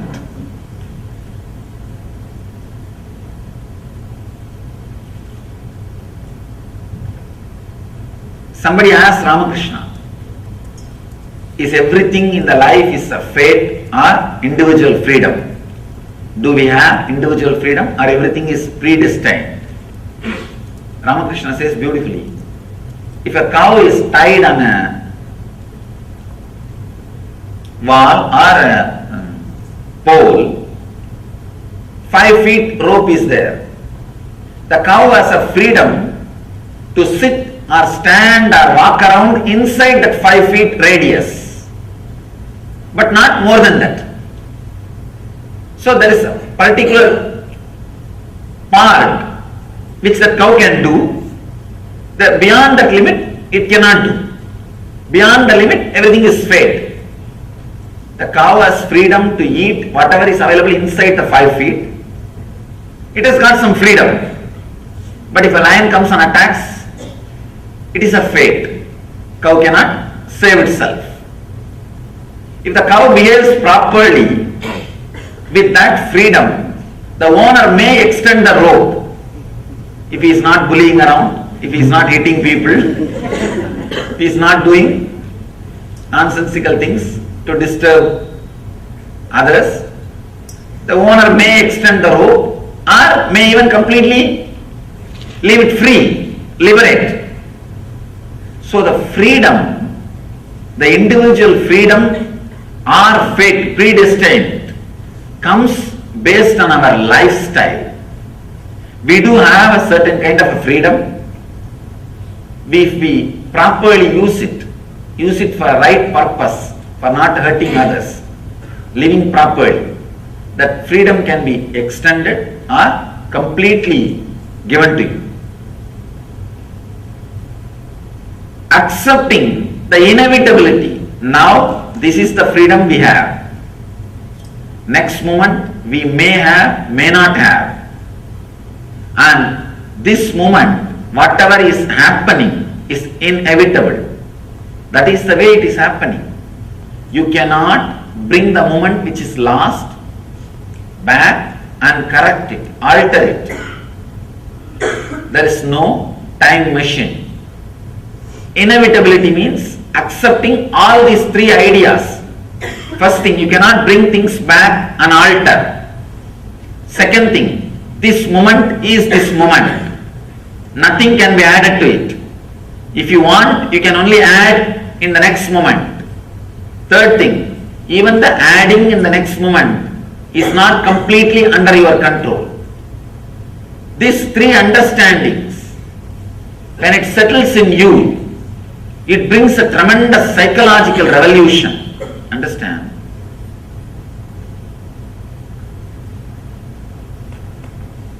The basic thing needed for enlightenment is psychological revolution. Clarity about the self, world and God. Jiva, Jagat, Ishvara. Jiva is the self. How you think, how you are driven, what is your inspiration, what makes you run in your life, what makes you move in your life, why you think, how you think. This understanding is Jiva. Then Jagat, how the clarity which happened in me or the desires and fears I feel in me, how I am going to connect it with the world. If I have some desires, how am I going to get it from the world? If I have some fears, how am I going to avoid it? Avoid those things being forced upon me by the world. That relationship is Jagat. Ishvara means the source for both. The source for individual self and the world is the Ishvara. Achieving that source, all these three is what is called enlightenment. First, having clear understanding about Jiva. Why you think, how you think. This clarity will give you the experience about Jiva. Then, how to connect with the world through your fear or through your greed. Achieving what you want to achieve or keeping away from what you don't want. This is the realization about the Ish Jagat, world. The third, Ishvara, which is the source of these two, experiencing it. Actually, it's a very subtle truth, but very strong truth. Just by understanding, it can liberate you. Just a simple understanding, it can solve so many problems, so many things. The click will straight away happen just by understanding. This sutra is the Nitya Sutra. Nitya Sutra means you need to practice it eternally. Actually, anything which you need to practice eternally, you don't need to practice. All you need to do is it should become part of you. It should become part, it should be internalized. Anything you need to practice in particular time only, you need to put your effort and practice. Anything which is Nitya Sadhana, the eternal practice, you don't have to do anything. Understand and internalize it. Very internalizing your thinking structure, your way of behaving, the whole thing will be totally transformed. Acceptance of the inevitability of every moment happening in your life. This moment you are sitting over. Next moment, if you want, you can stand, but you cannot fly. These three statements, if it is internalized, always your steps will be with a very clear idea of what you can do. It will never be too big jumping. It will never be crazy things.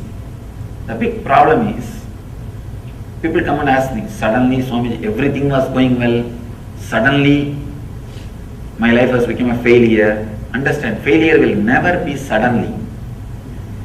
It will never be suddenly. We always think it is suddenly because we never understood the warnings. We never looked into ourselves, what we are doing. If you don't understand what you are doing, naturally failure will be sudden. Understand, in the planet Earth, created by God, only miracles happen, never accidents happen. Problem is, when you don't have understanding and clarity, even miracles look like accidents. Miracles and accidents, actually both are same, which is not understandable by logic, which is not definable by your logic. Based on how you face it, you call it as a miracle or accident. If the same thing happens to your neighbor, it is considered as accident. If it happens to you, it is a miracle. That's all, nothing else. How you face it, how you face it, how you see it.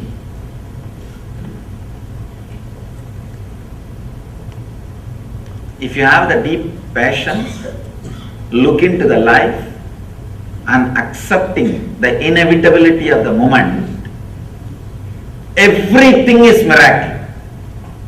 You are still breathing, still your heart is beating, still you are alive. It's a miracle. Why should you be alive? What right you have? People tell me, Swamiji, that is my birthright. I tell them, birth itself is not your right. Where is the question of birthright? If we look with acceptance, the life with a little relaxed understanding, you will see everything is miracle. If you look with a restlessness, irritation, non-acceptance, everything is an accident. Everything is an accident. Your husband will look like an accident happened in your life. Your kids will look like biggest accidents happened in your life. And your house will look the worst accident happened in your life. Everything will look like a big accidents happened in your life. Actually, All you need is a simple psychological revolution happening inside your system. Just this one idea. Acceptance and realizing the inevitability of the moment. See, inevitability of the moment you don't need to accept. Whether you accept or not, it is going to be that way, that's all. If you are intelligent enough, enjoy. Otherwise, it's okay. That's all. There is nothing else. You cannot do anything about it. Whether life is an accident or miracle depends on you. That is why the Upanishad says the person who is initiated, the initiated person, for him whole world is heaven. Amritasya, immortal heaven. The person is uninitiated. See, understand the word initiation. It means not that doing some ceremony or ritual. Initiation means the click happening in you. When a master expresses the truth, the realization, if the click happens in you, if suddenly you feel, oh God, right, what he says is right. I was always thinking this. He put it in the right way.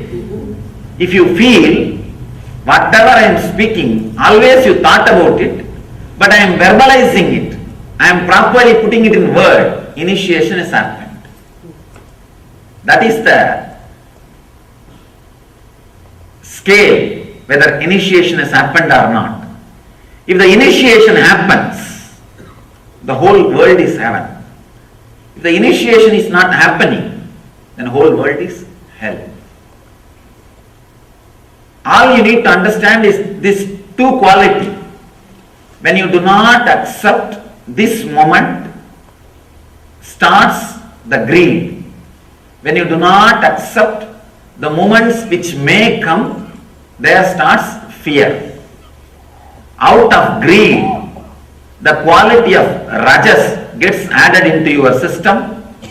Out of fear, the quality of tamas gets added into your system. All you need to understand, the more and more time you spend in the middle path means accepting the inevitability and accepting your present moment, accepting you as you are now, understanding the inevitability of the life which may happen in you, happen for you. When you have these two understanding, that is what we call sattva, means relaxed, restful middle path. Neither you are driven by the non-acceptance of the present moment, nor you are driven by the non-acceptance of the future moments. Non-acceptance of the present moment and future moment are the root of rajas and tamas, restlessness and fear, restlessness and inertia. This simple understanding, this psychological revolution, actually the moment initiation happens in you, every word which comes out of the master rings bell in your heart, and that becomes a strong, clear programming in you. Programming your life based on the Vedic knowledge. Even the Vedic knowledge seems to be too small a word. The right word is the true knowledge. Actually, Vedic knowledge is true knowledge. But in course of time, people have started thinking Vedic knowledge is something like a brandy. No. All of us need to understand the word Veda. Veda means the knowledge which comes out of your inner space when you are unclutched. When you are unclutched and relaxed, whatever research and development happens automatically inside you without you contributing or you interfering. That is Veda. If you just keep quiet, Veda will happen in you. That's all is the basic truth. When you unclutch and rest in a silence, relax in silence, a strong visualizations without verbalizations will happen in you. Those truths are only called Vedas. There is a beautiful description about who is Rishi in Sanskrit. Mantra drashta is Rishi. Understand? Not the person who heard the mantra, but the person who sees the mantra. Mantra drashta. Drashta means who sees. Means the whole knowledge or truth will happen in you as a visualization, not as a verbalization. When you drop from verbalization, unclutch from verbalization, mantra drashta will happen. Now we are all only listening the mantra. Means like a sound, either from outside or from inside. It comes out only as a verbalization. Then you are not Rishi. Relax. Then it is not Vedas. It is not the true knowledge. It is perverted knowledge. In Sanskrit we use the word, the perverted knowledge. Means half truth or perverted truth. When you unclutch from the verbalization which is constantly happening, your strong visualizations beyond your verbalization will come out. All you need to do is put all your effort and relax from unclutching. Suddenly you will see a very strong visualizations will start happening in you. Those visualizations are only called as visions. Mantra drashta. You will see the mantras. Mantra means knowledge, truth. You will see the mantras. You will see the truth. That is what is called Veda. True knowledge. When you understand the true knowledge, you don't need any other separate practice. Your very breathing will become ajapa. Ajapa, ajapa. You don't need to repeat any mantra. Your very breathing will repeat the mantra. Your very breathing will repeat the mantra. There is a beautiful Upanishad, Paramahamsa Upanishad. It says, anybody who repeats a mantra is a fool. Sorry to say that because till yesterday we repeated 1 million mantra. It says, only fools repeat mantras. The psychological revolution should happen in you such a way your breathing will start repeating the mantra. Means even your breathing sound will be beautifully heard by you. You will be in such a deep peace. It's called Hamsa mantra. The person who is able to hear the hum, sam, the inhaling and exhaling sound 24 hours. Understand? I am now opening up many new things, many new truths. I don't want to miss this sutra. This sutra is I am basically in the heart a Buddhist. To tell you the truth, my love for Buddha is such, I can say such a pure, ultimate expression, such an amazing expression. This whole sutra, anybody understands, it does not need a separate practice. Buddha calls it as a Madhyapantha, and in one of his very famous technique, Vipassana, is based on this sutra. Understand, if the psychological revolution happens in you, if you are in Madhyapantha, if you are in middle path, means if you are in a complete acceptance of your present moment and the future moments which may come, you will be able to very clearly hear the hum sound of the inhaling and some sound of the exhaling.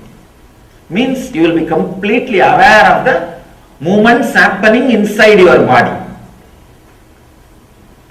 Whoever You see, all of you will be able to be aware of that hum sound, which is inhaling sound, and sam, mantra, which is exhaling sound.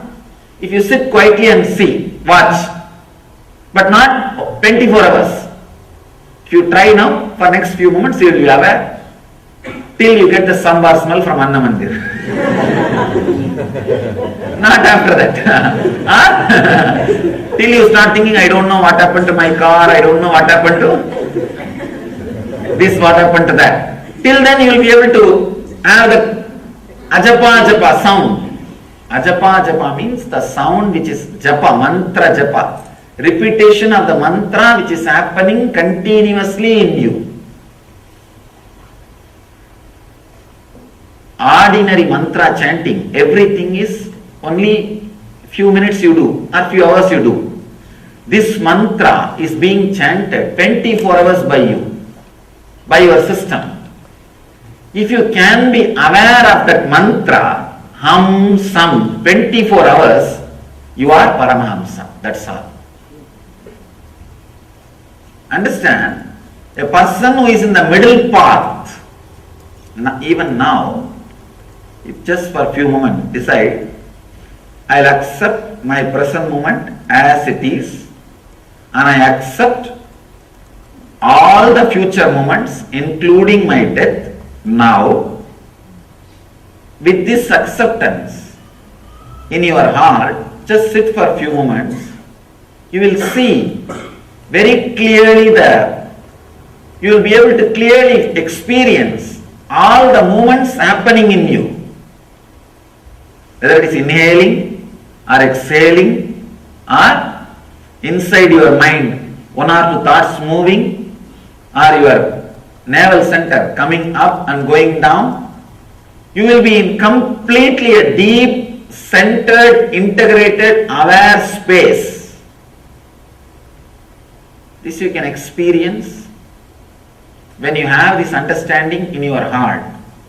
The person who carries this understanding in the heart 24 hours, who is able to maintain that Hamsa mantra 24 hours, including dream state, is Paramahamsa. The whole technique of Vipassana, Breathwatch, Hamsa mantra repetition, everything has only one knack, this technique, unminding the mind, keep in the middle until it drops. How the rajas starts happening in you, rajas will bring a kind of a heat in you. It will bring a kind of a heat. Actually, if you sit in a roller coaster, you can try, just sit in a roller coaster, don't be agitated and don't talk to people or anything.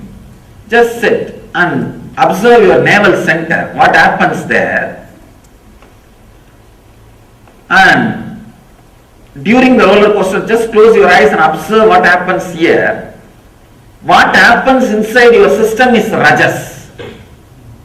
Actually, I tried many of these things to explain exactly. See, rajas is not even the quality which you experience when you are angry, when you are restless, when you are caught in the lust. Because when you are caught in the lust, you don't experience pure rajas. You experience restlessness and fear both together. If you are unmarried and caught in the lust, the fear of law. If you are married and caught in the lust, the fear of rejection. You are not experiencing pure restlessness even during lust or anger. Understand? The pure lust can be experienced in roller coaster. The pure restlessness. Because from the navel center, when your body goes through a big change, that pure restlessness, the pitta, will start working in your life. When you come down, you will see a different excitement which was not there before you sat. Unfortunately, the societies which are addicted to this excitement is prone to depression, because this excitement is literally like eating your own bones. If dog starts eating its own bone, what will happen? Same way, you are enjoying by destroying your life force.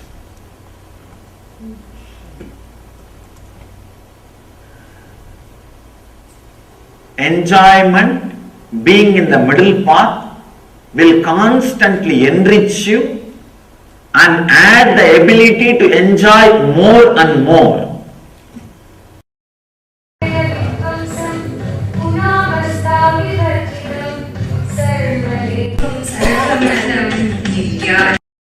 No, whenever I am agitated, I am in rajas. No, without you repeating, without you being conscious of it.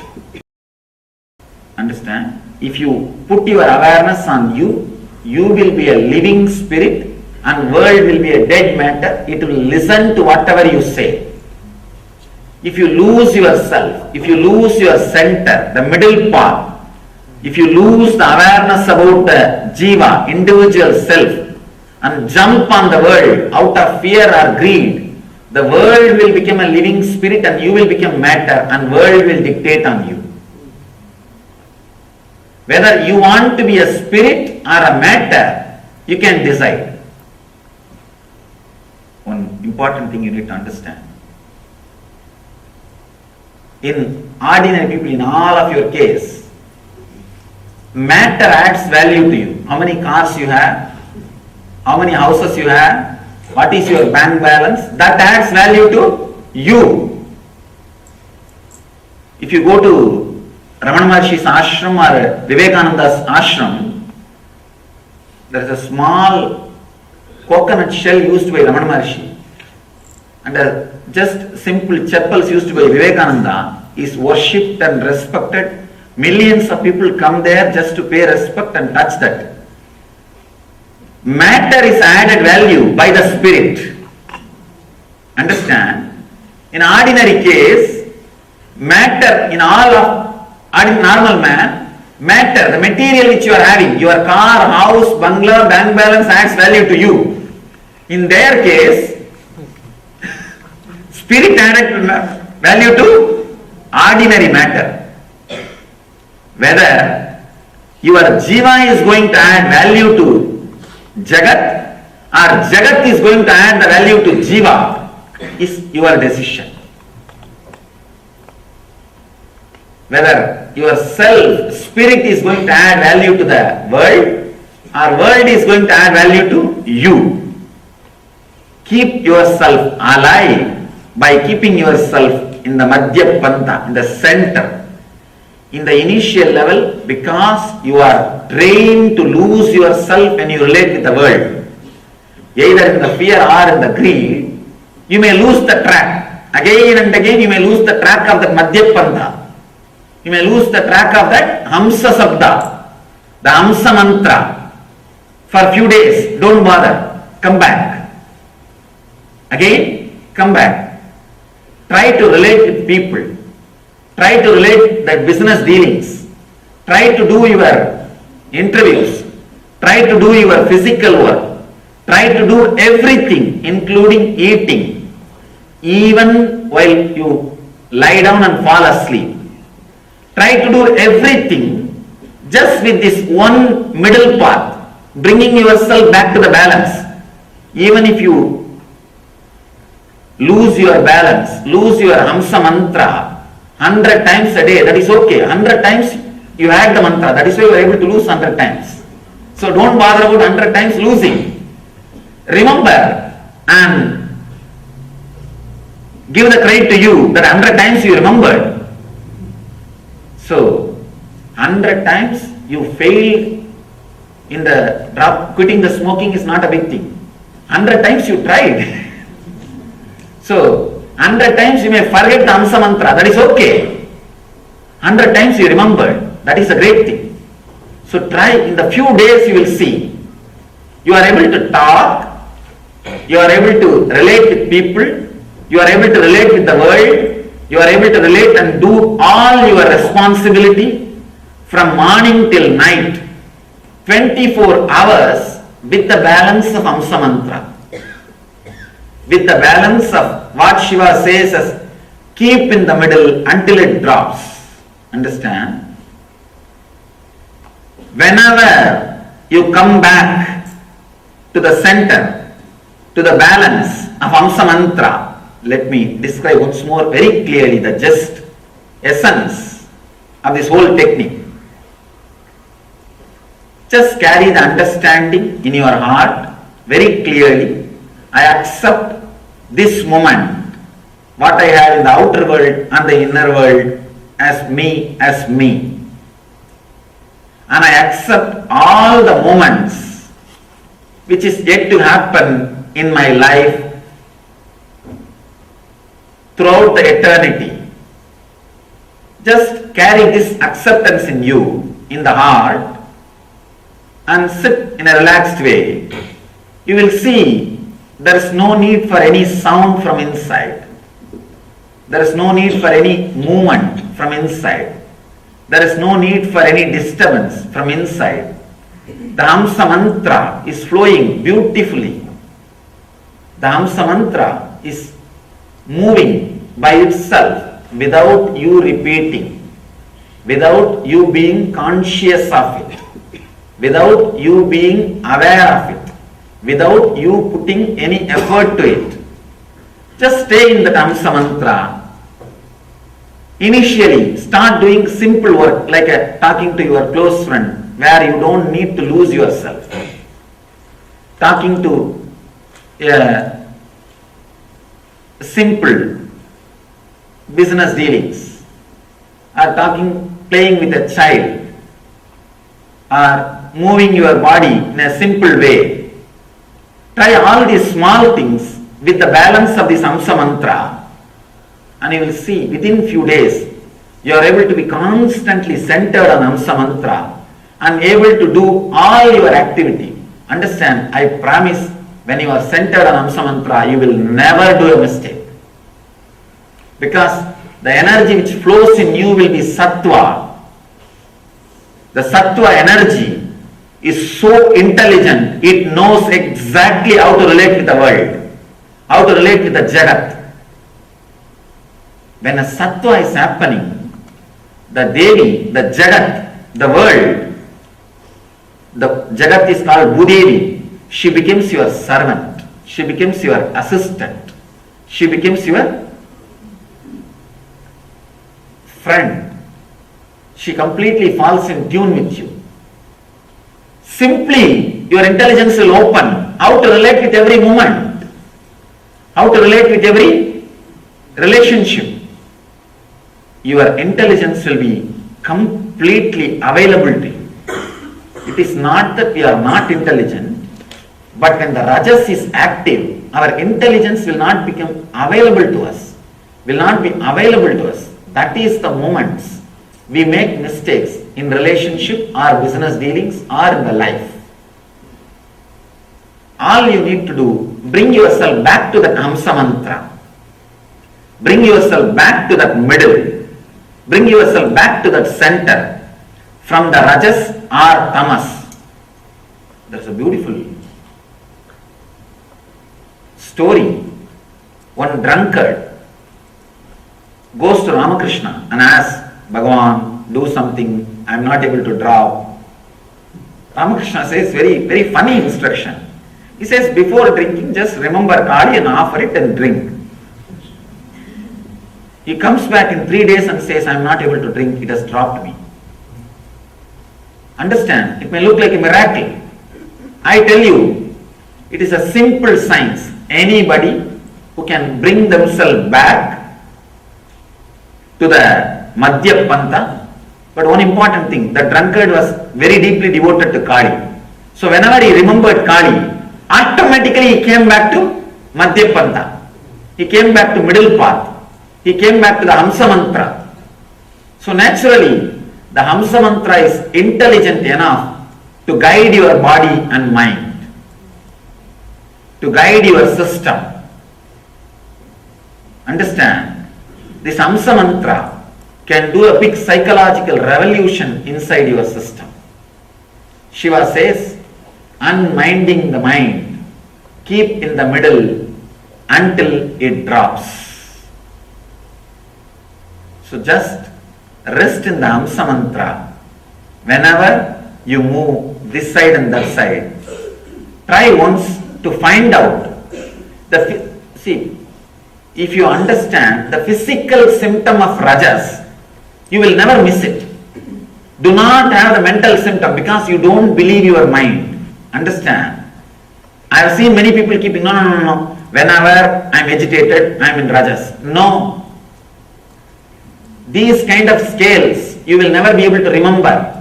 When you are agitated, you will not remember you are agitated. When you are restless, you will not remember you are restless. Have some physical symptom recorded, remembered in your system. So whenever that physical symptom happens, you should remember you are in rajas. The wrong energy is active in you. That physical symptom you will be able to catch the glimpse in the roller coaster. When you go through that, you will catch the glimpse of that physical symptom of rajas. Even during lust or during anger, what happens in you is not the pure physical symptom of rajas. It is the mixture symptom, or it's a mixture of the signals of rajas and tamas both. So don't take that as a signal of rajas. This is the roller coaster experience is the pure signal of rajas. Of course, it will be different for every different person. That's why I am not able to describe. I am able to only describe only what I went through. It will be little different for different persons. But you can catch the glimpse how your body feels when you are caught by rajas. And whenever that starts happening in you, come back to center, Madhya Pantha, middle path, the path of sattva, sattvic energy. Then you will see naturally the whole intelligence, the sattvic energy is awakened in you. And the whole intelligence, the sattvic truth, the sattvic bliss overflows in you. Whenever you come back to that center, if a strong visualization happens in you, that is vision, creativity. If the strong joyful mood happens in you, that is ananda. That is ananda. If you are completely aware of what is going to happen in your future, that is called chit. If a strong visualization comes out of you, that is sat. If strong clarity about what is going to happen in your life comes out of you, that is chit, awareness. If a strong joyful experience comes out of you, that is ananda. Satchit ananda can be achieved just by coming back to sattva. Coming back to the middle path. Understand? Whenever you come back to middle path, first day, if you try, you may have to come back at least 100 times, because 100 times you will miss. To one of my brahmachari, I gave this as a technique. I gave him the counter in the hand. I told him whole day, just count how many times you come back. It's a very beautiful experiment. The first day, it was almost like 100. After 1 week, it was drastically reduced to 10. Only 10 times he missed that hamsa, balancing of the hamsa. And within 3 months, whole day, he was able to relate the same activity, same responsibility, same duty, same work with the balance of the hamsa mantra. All I say is 90 days guarantee. 90 days guarantee. Try just for, surely 90 days is too much. Again and again come back. Come back. Somebody asked me, Swamiji, every day you are giving one technique. What one to try? Which one to try? See, which rings bell in you, in your heart. Suddenly when you hear some technique, this is going to work for me. I know for sure. This is what is the exact problem what I am having. If some technique rings bell in you, take up that technique that day. and continue. In few days you will know that you are really falling in tune, feeling connected. That is the technique for you. That is the path for you. That is the way to realization. Surely within 90 days you will get back. You will be able to be in that sattva, the madhyapanta, and able to do the whole activity. Being in madhyapanta, see, by being in madhyapanta, suddenly you will see the number of thoughts coming before the action starts reducing. That is the period that is called living enlightenment. When completely thoughts drop and you are able to do all your activity without thoughts, you are enlightened. Understand? If you are able to conduct all your activity 24 hours with the balance of the Hamsa mantra, the ajapa japa, repetition of mantra without repeating, you are enlightened. If you are struggling but trying to balance more and more, and you are more and more getting centered, that is living enlightenment, sadhana. You are living the enlightenment moments. When the thought stops appearing, you are able to act without any thought, just with the total balance of Hamsa mantra, you are enlightened. That's all. This is the gist of what Buddha says in his great techniques, Vipassana, Anapanasati, Madhyapanta, in the whole thing, technique and teaching, Shiva has given in this one sutra beautifully. Unminding mind, that is actually teaching. That is the teaching which you need, the understanding which you need to carry in your heart. Keep in the middle until it drops. It is a technique which you need to practice till the enlightenment happens. So, now we'll take few moments to enter into this meditation. Today also we will start with the one sutra. I think most of you are aware, for last 15 days too many things are happening in the temple and ashram. We need little time for the people to organize this and arrange for the next cultural programs and everything. That's the reason. Yesterday and today, I am doing only one sutra. From tomorrow evening, we'll start having 2 sessions. We will have 2 sutras. So, let's enter into the sutra now. Enter into the meditation. Before ending the session, please sit straight. Sit in a very relaxed way.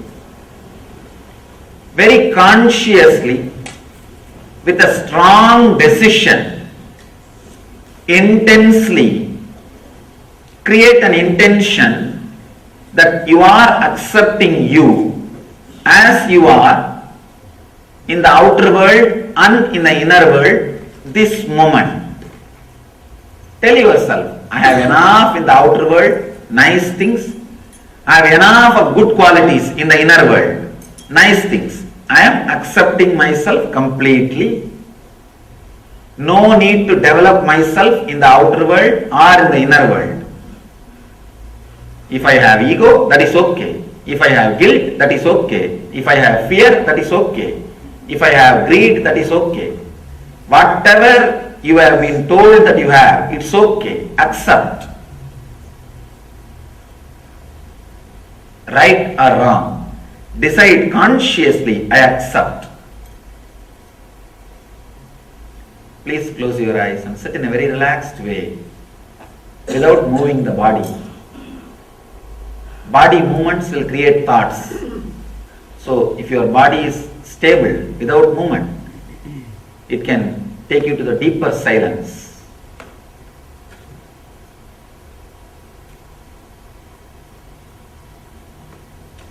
Whatever objection your mind raises, no, I can't accept me, I can't accept this, at least accept that. Accept that also.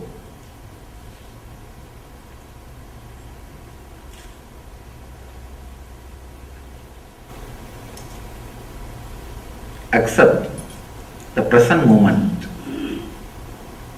accept all the future moments,